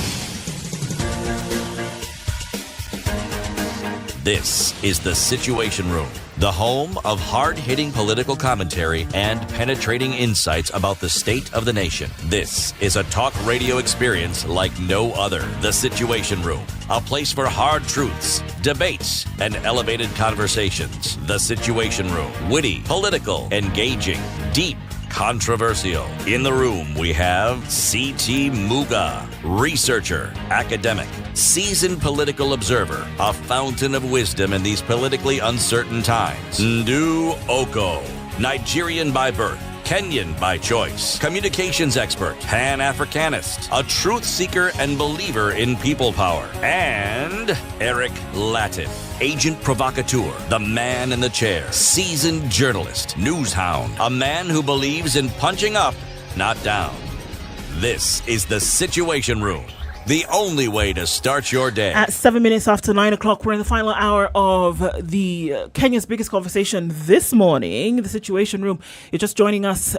We've been here with you since 6 o'clock, and now we are getting into some territory that I am very, very impressed by. But before we do that, let's hear today's proverb. Siti Muga. It's a Swahili proverb from Tanzania. So if I utter words that don't sound like they're Swahili, they actually are.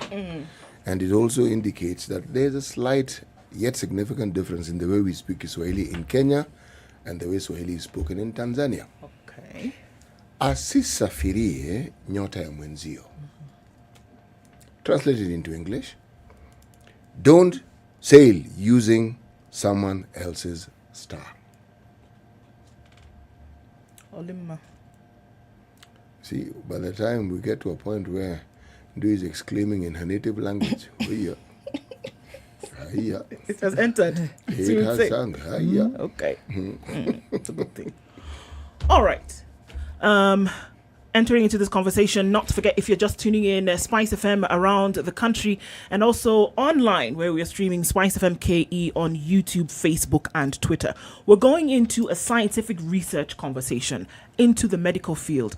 And let me just tell you, I feel smarter than I was 10 minutes ago already, because right now, in person and online, we're in the presence of 3 women who have been making huge strides in the medical field. And today we're having a conversation about the possibility of the use of a single dose HPV vaccine in the country, which is monumental in terms of getting closer and closer to eliminating, or at least preventing to a huge extent, the second most prevalent cancer that affects women in this country and many parts of the world. So, without much ado, this morning in the studio with us, Dr. Professor Elizabeth Bukusi. Good morning and welcome to the Situation Room. Good morning and thank you very much for having me. Thank you for being here.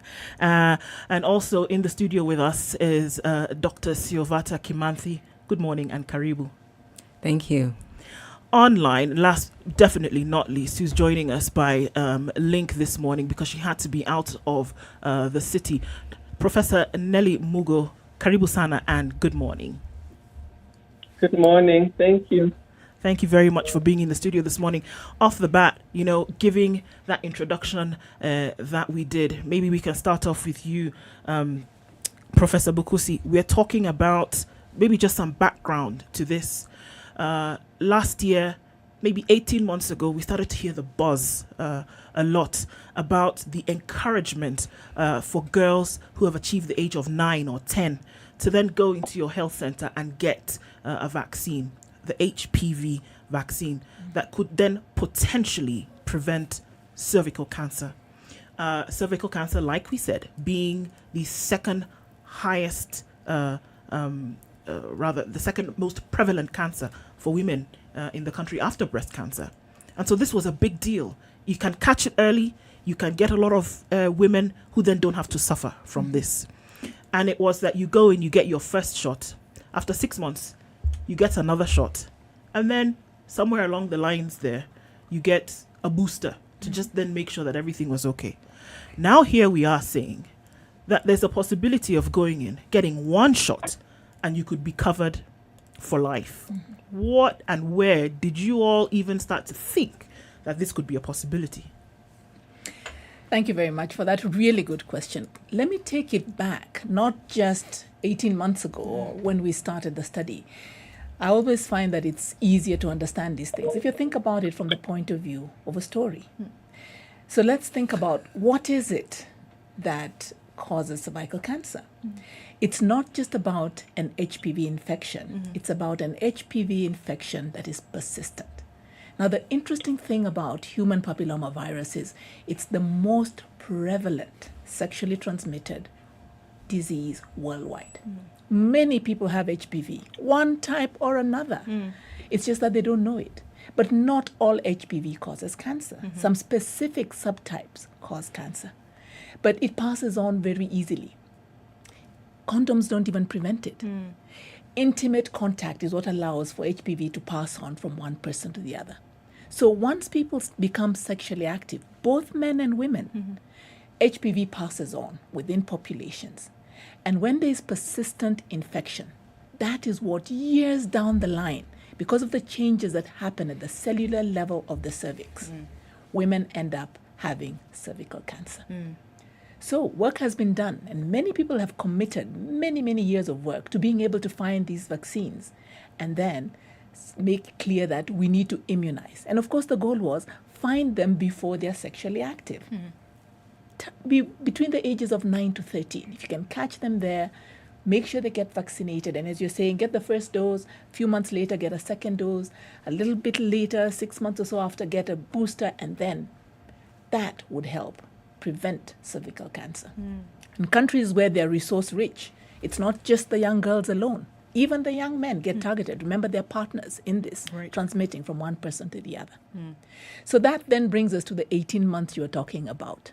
And I think this would be a good time for Dr. Nelly Muga, who was really one of the brains behind the whole study, to tell us what made them really come up with this idea that we must do this study. Indeed, Professor Muga, why even dream? I mean, how dare you dream that, something like this could be? What put it in your mind to say, or in the minds of yourself and the other team who started to work on this, that, we could get it, done in one shot and then actually start the work on this? Thank you. And Professor Bukusi has really started us off very well. And I want to say she's my classmate, so we've walked a long path. So all this thinking happens together. So there's very strong data, from previous vaccine programs. One of them in India, where girls were expected to take the 3 doses, but for several reasons ended up with 1 dose. So in a group of about 40,000, specifically to the India group, they had about 4,000 girls who ended up with 1 dose. And they've been able to follow up that group to see how well protected they were. 3 doses, 2 doses, 1 dose. Though the plan was for 3 doses.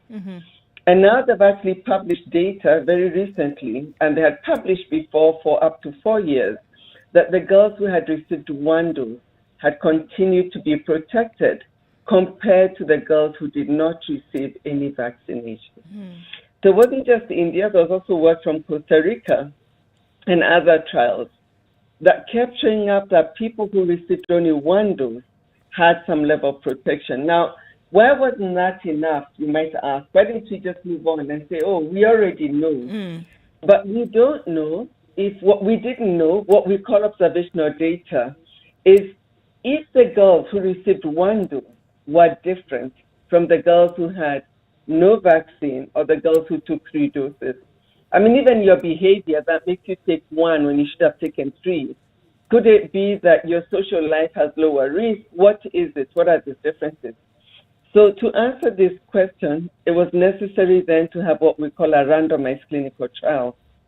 In a randomized clinical trial, it's like throwing your coin and it's either head or tail. Right. So it's a chance which group each person ends up in the vaccine group. Whether you get the vaccine or you don't, the selection is random. And then we look and make sure that you're all the same in your characteristics. I hope I've answered. And I want to say, actually, there are several other single-dose trials which have gone on globally. There's one called the Doris trial, which was carried out in Mwanza next door. But the Mwanza trial was for girls ages 9 to 14. There was also a trial in Costa Rica, and there was some work in India. So we have a collective data for answering this question. Okay. And Dr. Kimanthi, right.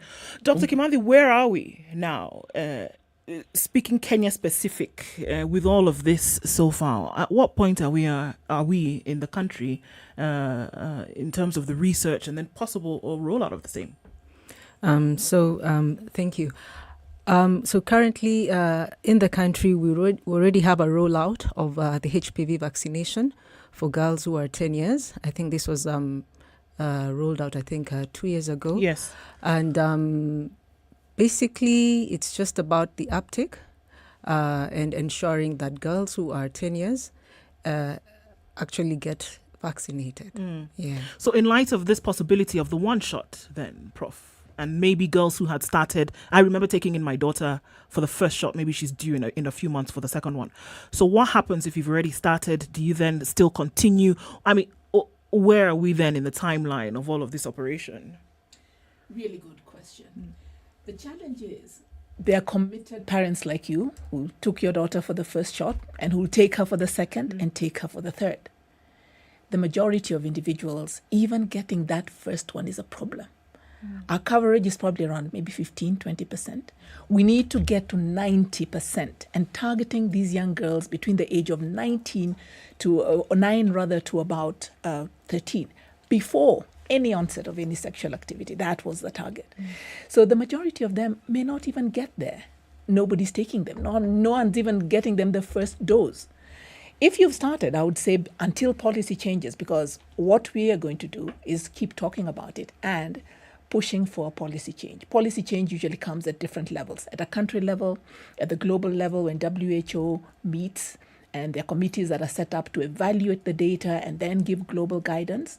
But until that happens, I'd say go ahead and get as is the current policy.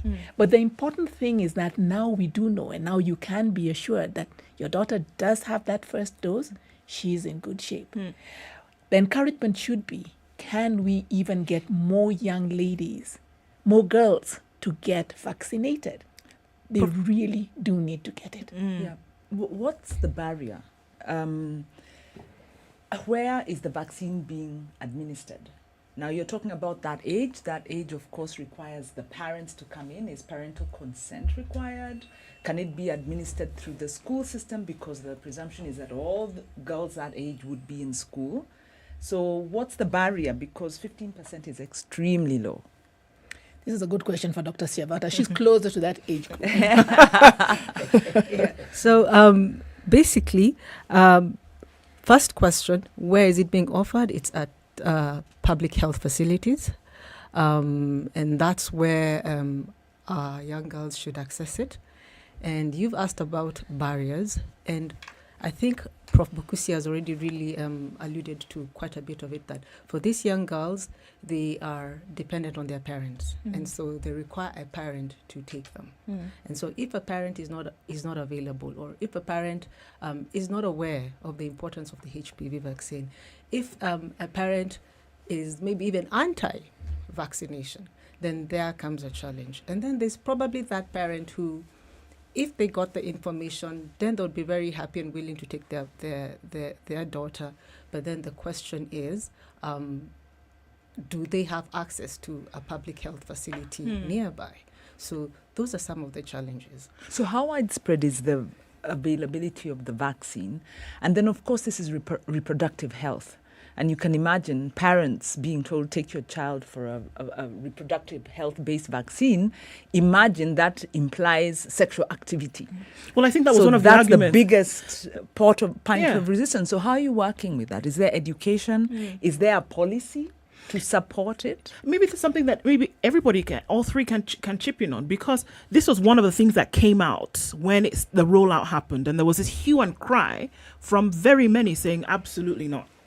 Essentially, what you're saying is that if you go get the vaccine, then you have the free, liberty to then go out and then engage in any kind of sexual activity.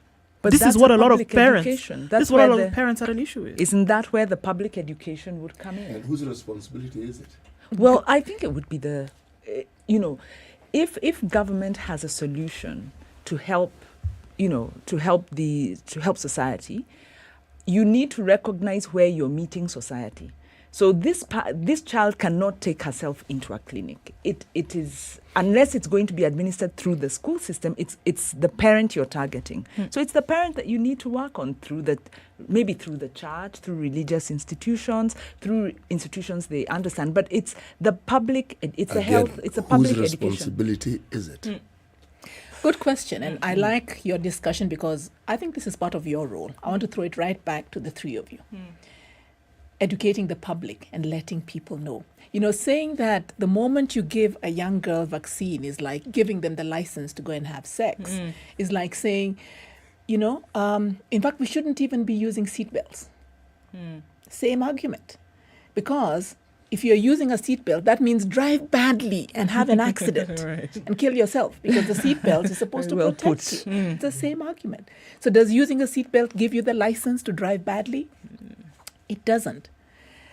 And coming back to the issue of whose responsibility is it? Sexual education is the responsibility of parents. And it is a responsibility, sadly, most of us, and I'm a parent myself, do very badly. Sex is this one thing that most people do, but don't want to talk about it. But we're all evidence that it happened somewhere. Yeah. You know, you and I being here, sex happened somewhere. Yes. So it's the one thing people don't really want to talk about. So it is a responsibility that parents need to take on, because the greatest, and this has been looked at world over, the greatest influence to young people making choices about their sexual activity is actually the home. It's what they hear, what they see, what they're exposed to. The conversations at home make the biggest impact, even though peer pressure makes a difference. Those who are able to stand against peer pressure, it's because of what they have learned, what they have seen, and the atmosphere at home that is allowing them to be able to make decisions. Can I just revisit that? And I agree with you. On the responsibility, this is a medical intervention coming from government.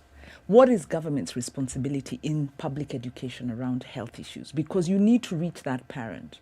And I think media has to be a partner, but surely government has a responsibility. I think in other countries, I think in Kenya, the public education role of government and health systems is maybe less than in other countries. I mean, there are other countries where any intervention that government is going to make is preceded by civic education. So, for instance, in the County Government Act, there's a whole section on civic education and the responsibilities of government. Now, this does not in any way replace the responsibility of communities themselves and of parents, but government surely would be the start to give the correct information, to target the parents, and to target those who then target parents so that parents can do their role. So isn't it a joint responsibility? But where does it start? And has it started? Hard question. I'm sure Professor Muga would love to jump into this conversation. But even as she jumps in on it, I think talking about government responsibility, we are part of the Kenya Medical Research Institute. Yes. We are a government agency, semi-autonomous government agency. This is part of our responsibility, and that's why we're here speaking about it. So Dr. Muga, Professor Muga, please tell them, where else is government responsibility? I was going to start with the issue of sex stigma, but I'll come back to government, which is what Professor Muthui was speaking to. You know, I think, and she has already brought it up on who is government. You know, every civil servant is a part of government. But I think what you're alluding to also is a purposeful, intentional process of public education on really key important public health issues. And, you know, for many years, the issue of sex education has come up in Parliament. And as a reproductive health specialist, I've not been happy with what they have returned to us. And what I've observed very often is that the bias in Parliament is similar to the bias in communities. This fear that girls will have sex. Yes. Or, well, I don't know if there's any fear that boys will have sex. I feel like we have a very muddled system. It doesn't come up. We have messages for boys to go and be boys and the girls to be, what's the word for it, virtuous? Yes. And I call it sex stigma. We all want our little girls to find that husband and bring us children, but we don't want to talk about sex and we don't want to prepare them for safe sex. So in reproductive health, I think the bigger question is, how do you, as Professor Bukusi mentioned, how do we prepare our children to transcend from their adolescent years to their adult years safely to achieve their sexual health goals, which all parents, I believe, desire for their children. When I talk to most young women, by age 30, they're being asked, where's the husband? By age 18, what are you doing with the boy? So how we transition them and whose responsibility that is a huge, I mean, it could fill up many books. But coming back to HPV and the stigma against HPV and the alluded negativity of messages around sexuality, and therefore even stigma towards cancer is something we need to really as a community look into, and government alone will not solve that. I think between media, science, stakeholders at every level and parents to protect our communities. We need to engage in this, recognizing, as Professor Bukusi said, we're all products of sex. We're looking for the next generation. That's how they'll arise. But how they do that safely is when the medical intervention come in.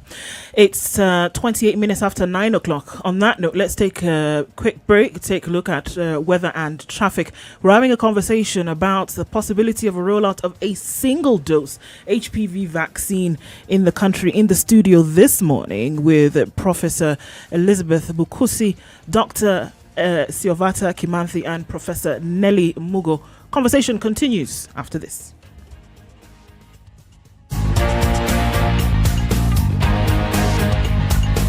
This is the Situation Room, the only way to start your day. Spice up your life.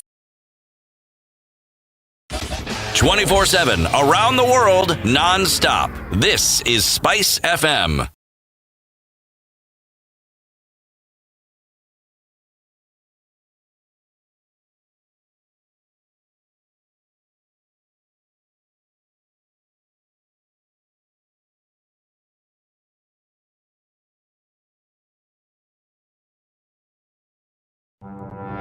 Forgiveness is always conditional.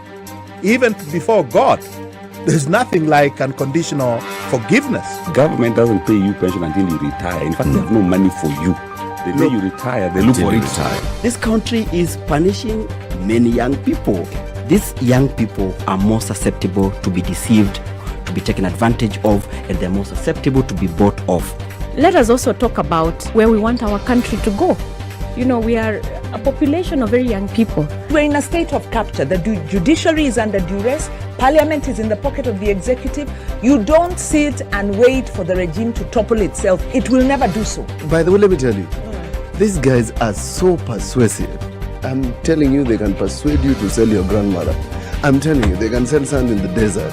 So has anybody on this program said to you as a guest, say, "Oh, shut up, we don't want to be told what to do"? Have you ever that kind of... Has anybody been I will not listen. A bit of advice? Because you're working on the premise that we should all pay heed to these problems. The weather with SpiceFM. Rain in some parts of Nairobi, however, the sun is coming out. Highs of 25 and lows of 15 today. Nakuru at 18 is cloudy. Highs of 25 and lows of 14. Cloudy conditions at 19 in Nyeri. Highs of 23 and lows of 13. While in Eldoret, it's partly sunny at 18. Highs of 24 and lows of 13. Looking into Mombasa, light rains continue in some parts at 30, highs of 32 and lows of 26, while in Malindi, 31 degrees and partly sunny, highs of 32 and lows of 25. Kisumu, mostly cloudy at 24, highs of 27 and lows of 18. And we're looking at cloudy conditions in Kakamega at 23, highs of 26 and lows of 15. Out in Kampala, the rain continues at 20, highs of 25 and lows of 18, while in Dar es Salaam, light rain at 31, highs of 33 and lows of 25. Johannesburg is sunny at 13, highs of 18 and lows of 12, while it continues to rain in Lagos, highs of 33 and lows of 25. Kinshasa's cloudy at 24, highs of 32 and lows of 23. We're looking at sunny conditions out in Beijing now going into early Friday evening at 12 degrees. That'll be the high for today, going to lows of -3. It's a happy 3 degrees in a mostly cloudy Paris, highs of 7 and lows of 2, cloudy conditions. At 5 in London, highs of 9 and lows of 5. And rounding out in New York, the Big Apple coming into early Friday morning is rainy at 9, highs of 10 and lows of 1. You know, when you see someone being jailed, a governor or two or someone who stole, then people will fear. Because our problem is not the borrowing, it's the stealing. We've become actually a nation of thieves. The only thing we lack is an opportunity to steal. The guys who quote the Bible and say I'm a Christian and all that, and you know they're thieves, return what you have stolen 4 times. If you know that you have property or anything that you have stolen, just return and say, my God does not allow me to hold stolen things. We are also a reflection of you, because you elect us. You know, we don't get into our office by ourselves. We are a reflection of the people who elect us. We don't want to go to the streets. We have a constitution that enables us, assert our will. When the legislators are now being taken as hostage by the executive for whatever reason, we are now bound by what they want us to do. This is just outside the realms of reality. We have impunity written into the DNA of our political class. How old were you when you learned that Jeshi la Wokovu is Jeshi la Wokovu? I can't say it very well. Well, you must watch this logo. And everyone knows. Okay. This is the Situation Room, the only way to start your day. Okay, looking much better in most parts of the city today. I think that traffic now has diminished on Kiambu Road, getting out into the city. Furahiday will still keep taking hits for most parts of today, but all those feeder roads looking a lot better, coming off Gong Road and Langata Road as well, looking a little bit better now. Coming out of industrial area as well. If you take a look at that whole area getting into the CBD from Kamkunji, that's where you have some traffic still continuing, and the whole mishmash of CBD traffic continues. We've done well for this Friday. Hats off, guys. Let us know through the morning if things keep getting sticky or if it'll look better. SpiceFM KE on Twitter. Let's text on 40127 through the morning. Yep.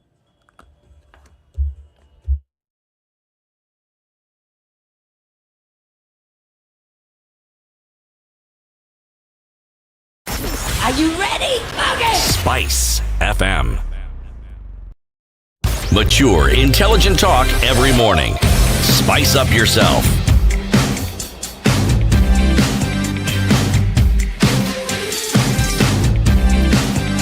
Mornings done right. We're tuned into Kenya's biggest conversation 94.4 Spice FM, joining us Nairobi. Having a conversation today about the HPV single-dose vaccine with three of arguably some of the brightest minds in the country when it comes to this. I say that without any reserve whatsoever. Professor Elizabeth Mukusi, Professor Nelly Mugo, and Dr. Siovata Kimandhi in the studio with us today as we continue to have this conversation. And we left off where we were saying, who's involved? How should government be involved in this, hand in hand with media and other stakeholders? How does this conversation then be brought to where it's important and we go back to, or rather we cross over that dismal 15% of penetration when it comes to vaccine administration in the country? One of the things that people who have been in reproductive health research have found over time is that a lot of the success or the failure thereof can be, should we say, attributed to the absence of male involvement, involving men. Mm-hmm. Now, Professor Mugo, you put it well. The discussion around sex, girls, women. How then is it that this study, we only have women PIs and co-PIs discussing an infection that we know is contributed to equally by men and women?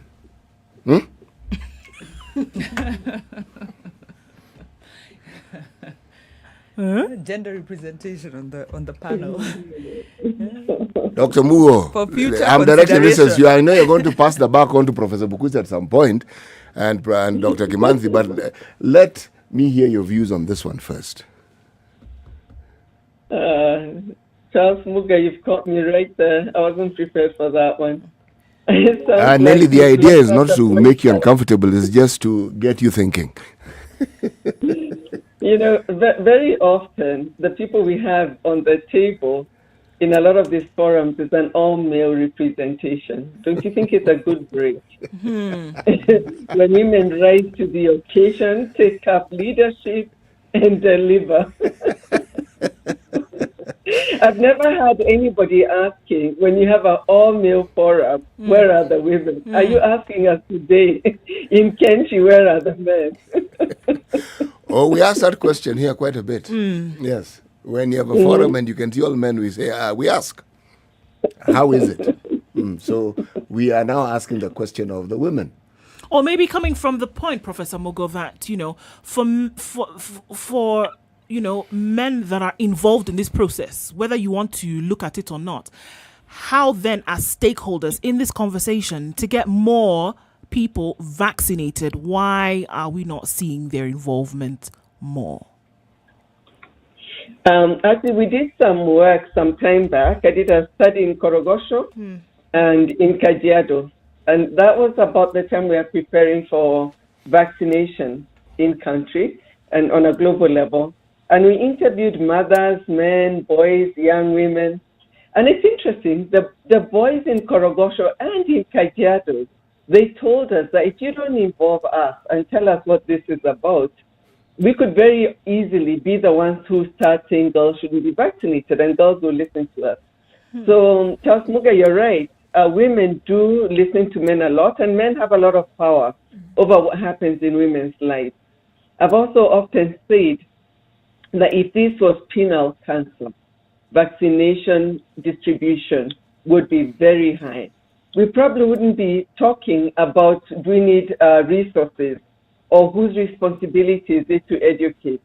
But it's a woman's cancer. Most HPV, I mean, men do get oropharyngeal cancer from HPV infection, but the highest burden and the biggest hit is on women and in cervical cancer. And I want to say that we estimate about 300 women die every month in Kenya, which is about 8 every day from this cancer, and there are deaths that need not happen. So the discussion is who feels strongly enough about this to do something about it. So I think if we talk to both men and women and children and get the message right, I think we want to protect women because the health and well-being of women is the foundation, what is it called? It's the brickwork that holds a family together. Is it the most? I'm not sure. But I think and Charles, you'll agree with me, I don't know what you men would do without women in the world. Professor Mugo, can I ask, from a policy point of view, where is the gap? Why this 15-20% when the vaccine is there? Is it adequately available? Where is the knowledge gap? Because there is the medical knowledge that has then not gone into the community. Of course, there are beliefs around it that need to be dealt with. But to overcome that, the gap needs to be identified and remedies need to be identified. I mean, media sensitization is one, but this kind of forum may not be enough unless we understand where is the gap. Why? What? If I was to draw a parallel, childhood vaccinations are administered from the lowest community health unit. From the moment a woman goes into antenatal, she's tracked, she's advised, and that process continues up till, I think, is it age 3, age 4, when the last vaccines are being administered, and they are followed up at the community level. So where is the gap with the HPV? I think you've come up with a really good question. Being a scientist, I almost wanted to convert it into a scientific question, but for this forum, as you were talking and I was thinking about it, what I would say is taking examples from where we've had successful implementation and coverage. And Rwanda is an excellent example. Right, the vaccine efficacy was proven in 2007. Around 2008, 2009, there was a program to provide free vaccines for programs and governments in Africa. And Rwanda took it up. But Rwanda implemented a school-based program very successfully, vaccinated all their grade standard 4 children, and then moved on and did catch up to Form 3. And the data we're seeing from Rwanda for that population, they literally have no HPV compared to people who are not vaccinated. Another success story actually was in the Kenya demonstration project, which took place in Kitui. Uptake was extremely high. So much so that the ministry had to go and buy additional vaccine to vaccinate the next community. So what happened then when we started doing national launch? I think it's a big question. And it's this issue you brought up again. Community education, awareness, engagement of the right stakeholders. Who do people listen to? People listen to their teachers. Having a school-based versus a clinic-based program. How do we reach parents? How do we inform them? Because all these people want the well-being of their children. Indeed. And we all want the well-being of our female population. How do we get away from negative messages like vaccination will make you infertile? Now, we know that's not true.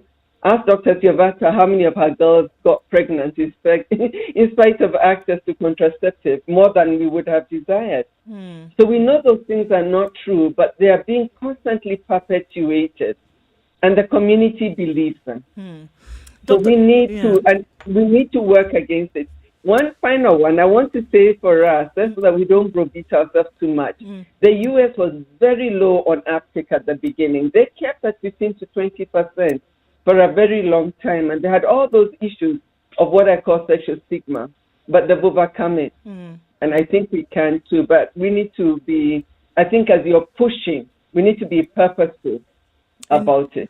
Indeed. Dr. Kimandi, I think one of the things that we hear oftentimes, value of having CT in this room often talks about peer education, especially as concerned HIV, when that education was, when those campaigns were really hot and heavy.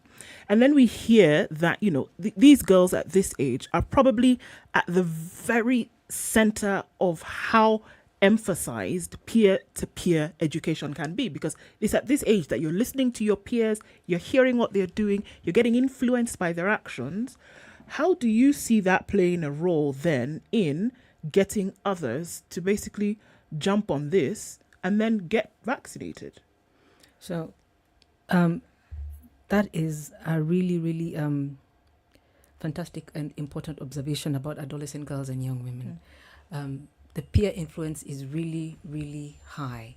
At our site in the clinic, we often see that the girls come in groups. So even when we need to schedule them for appointments, we have this sort of arrangement where we know that a certain group moves together, and if you want to ensure that they have good follow-up and they keep on coming for their scheduled appointments, then you need to book them all together. And better still, even have the goodwill or attention of the group leader. And where peer influence comes in, I'll give you a small example. COVID happened, and that sort of like disrupted quite a number of activities and even our study activities. And one of the things that we did just to try and make sure that we're not going to lose these girls, because for a while there, physical visits into the study clinic were not happening. So we set up a WhatsApp group. And in this WhatsApp group, it was just basically for our kinship participants, for those who were able to access a smartphone. And we came up with a couple of rules. And within this WhatsApp group, one of the things that we saw is that we actually had an increase in contraceptive uptake amongst our participants simply because of the fact that they had conversations with themselves. It was not us pushing them and saying, we would want you to have a better choices, sexual reproductive health, blah, blah, blah.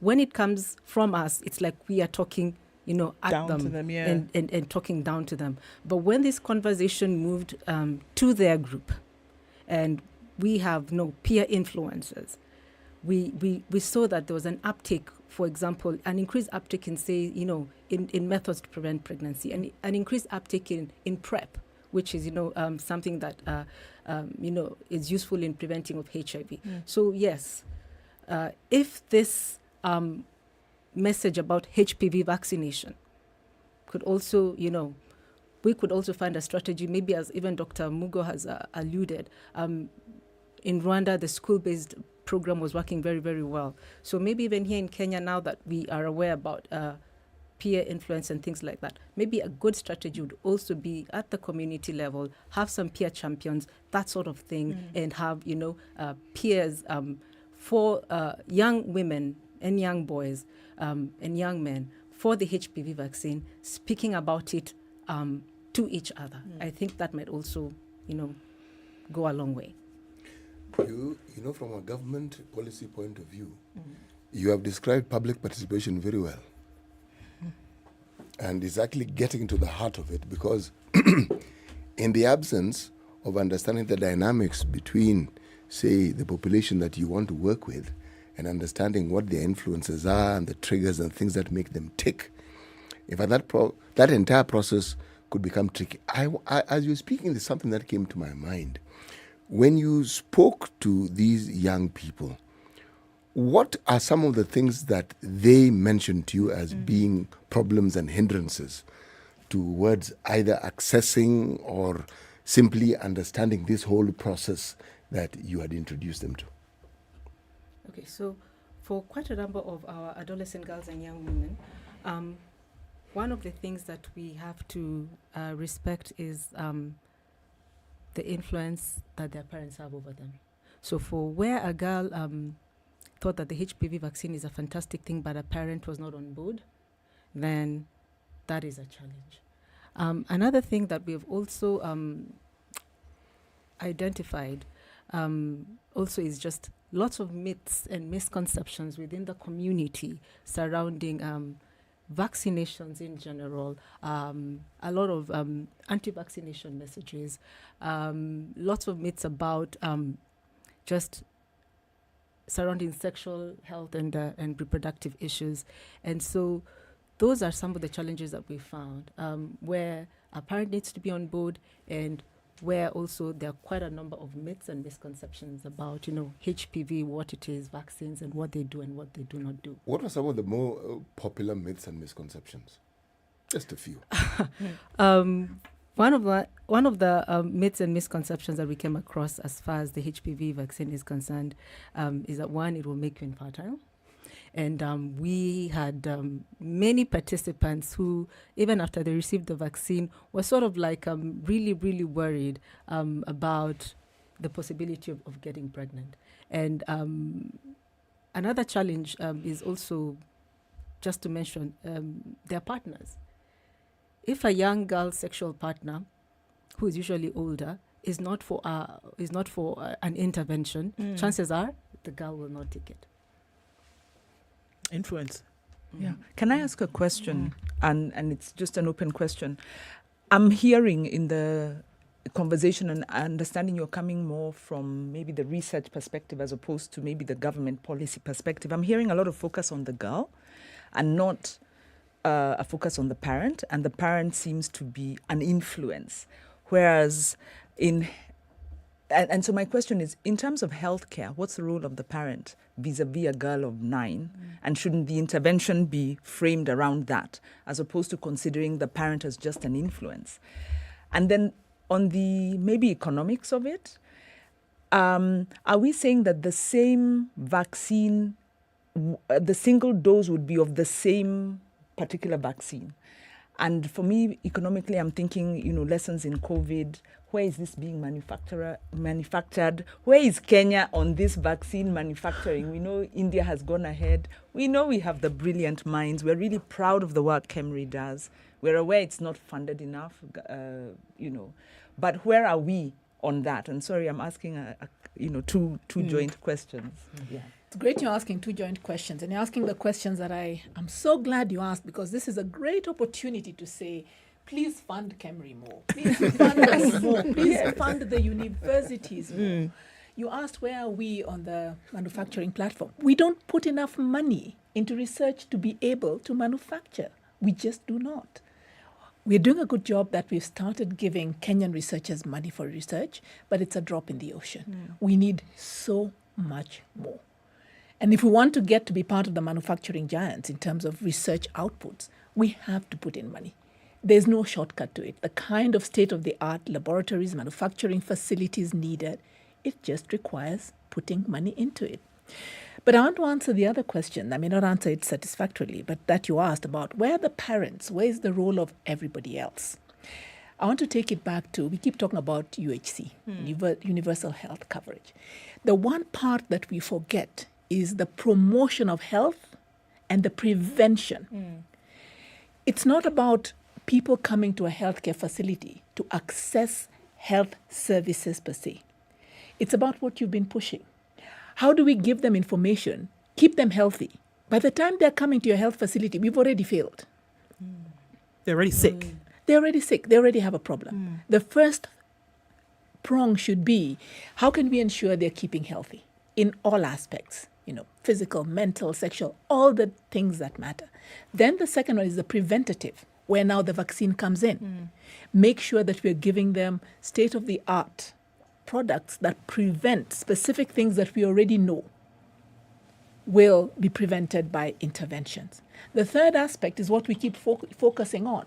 Make sure they have a card, make sure they can come into hospital. But by that time, we've already failed them because they already have developed something that now requires a major intervention. So even the focus of our UHC should be that, promotion of health, prevention of ill-health. And then the third part is where people come in for an intervention when they already have something that's wrong with them. But as Professor Muga was talking about this, and I think maybe she could again add something about it, can we change the focus of where people get services? And it's something we're thinking about all the time when we're talking about HIV, when we're talking about HPV, when we're talking about other sexually transmitted infections.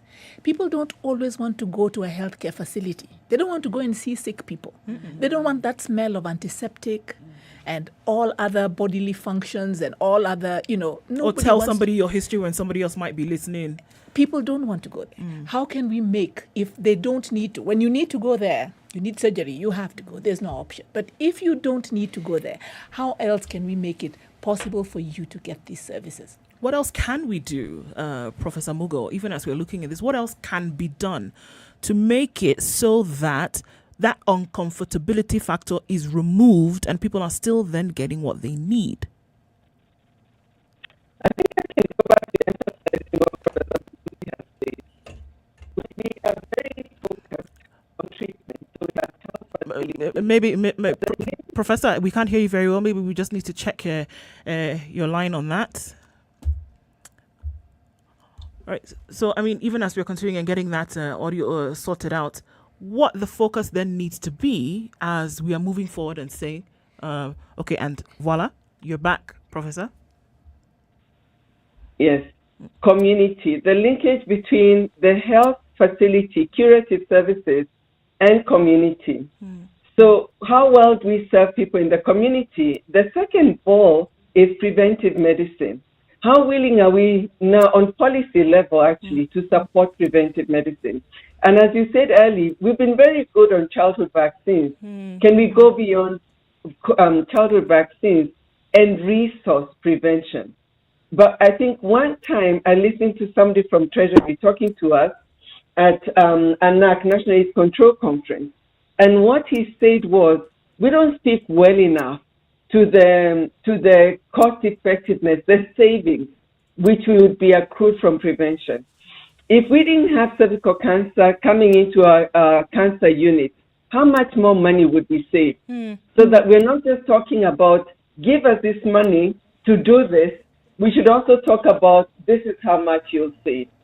And maybe we in health need to adapt the right language so we can be heard by those who carry the deep pockets to resource the places where we know that the resources need to go to. And that's preventive medicine. Indeed. And again, community, our focus when it comes to health on community before people get to the hospital. So taking these services to community and resourcing that point of delivery. Indeed. It's a conversation that cannot stop. I mean, I think that's one of the first things that we looked at when we started this conversation, that it needs to be something that continues from community to, the medical fraternity, to research, to, up the chain until, we get to the place where that coveted 90% has been reached. And we can't stop talking about it.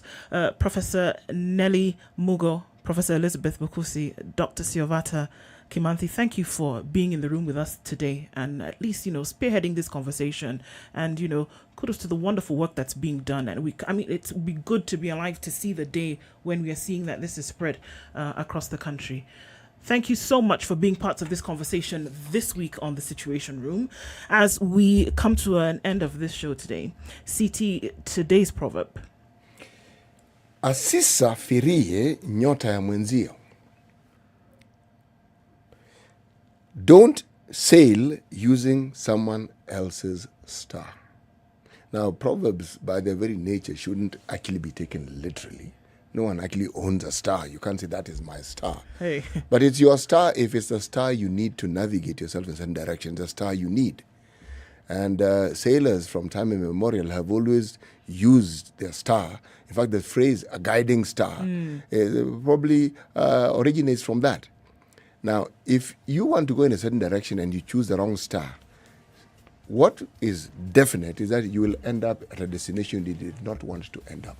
So with reference to issues of HPV and everything around it, in the absence of funding, adequate funding for research, some of the problems that we keep referring to as problems will remain problems. Whereas with adequate funding, the solutions will be found, and the problems that keep bedeviling us and we keep talking about will be a story of the past. Indeed. Thank you for being a part of this conversation every weekday from 6 to 10 a.m. And we will be back with you Monday morning. Wanjiru, Gikonyo, thank you for being with us this week. CT Muga, Okoh saying thank you very much for being part of Kenya's biggest conversation. The conversations continue. They cannot stop. We're going to leave you in good hands of great music at 10 o'clock, taking you to 11, where Sugar and Spice comes in with Yolanda and DJ Absolute, taking you until 2 o'clock this afternoon. And then at 3, Edward Quatch comes in with the Spice Drive, and he will drive you home this evening. Great conversations and great music as well. The adults in the room come in at 7 o'clock till 10 p.m. this evening, and they're on site tonight. It'll be a great conversation to hear and a great show to be part of. Not to forget, going into the weekend, Olivia Otieno then takes you on 00 Direct from 10 o'clock on Saturday until 2 p.m. talking issues with women, for women, by women. Thanks again for being part of the conversation. We don't take it for granted. We'll see you again Monday morning at 6 o'clock. It's 10 o'clock.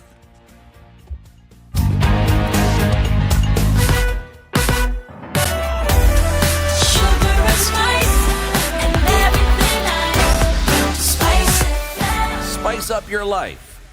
The latest news from around the world. 94.4 Spice FM.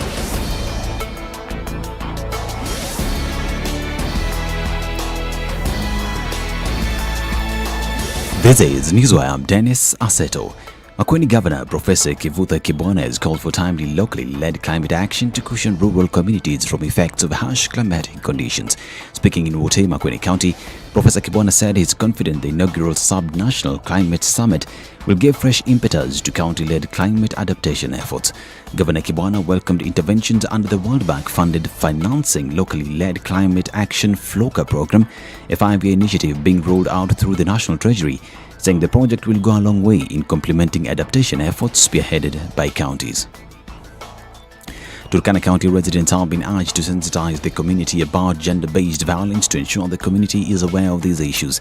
Speaking in Lodwar during the inauguration of the 16 Days of Activism Against Gender-Based Violence, Monica Mararo from the Girl Child Rights and Advocacy Organization said the issue of violence should be addressed in depth to avoid recurring incidents.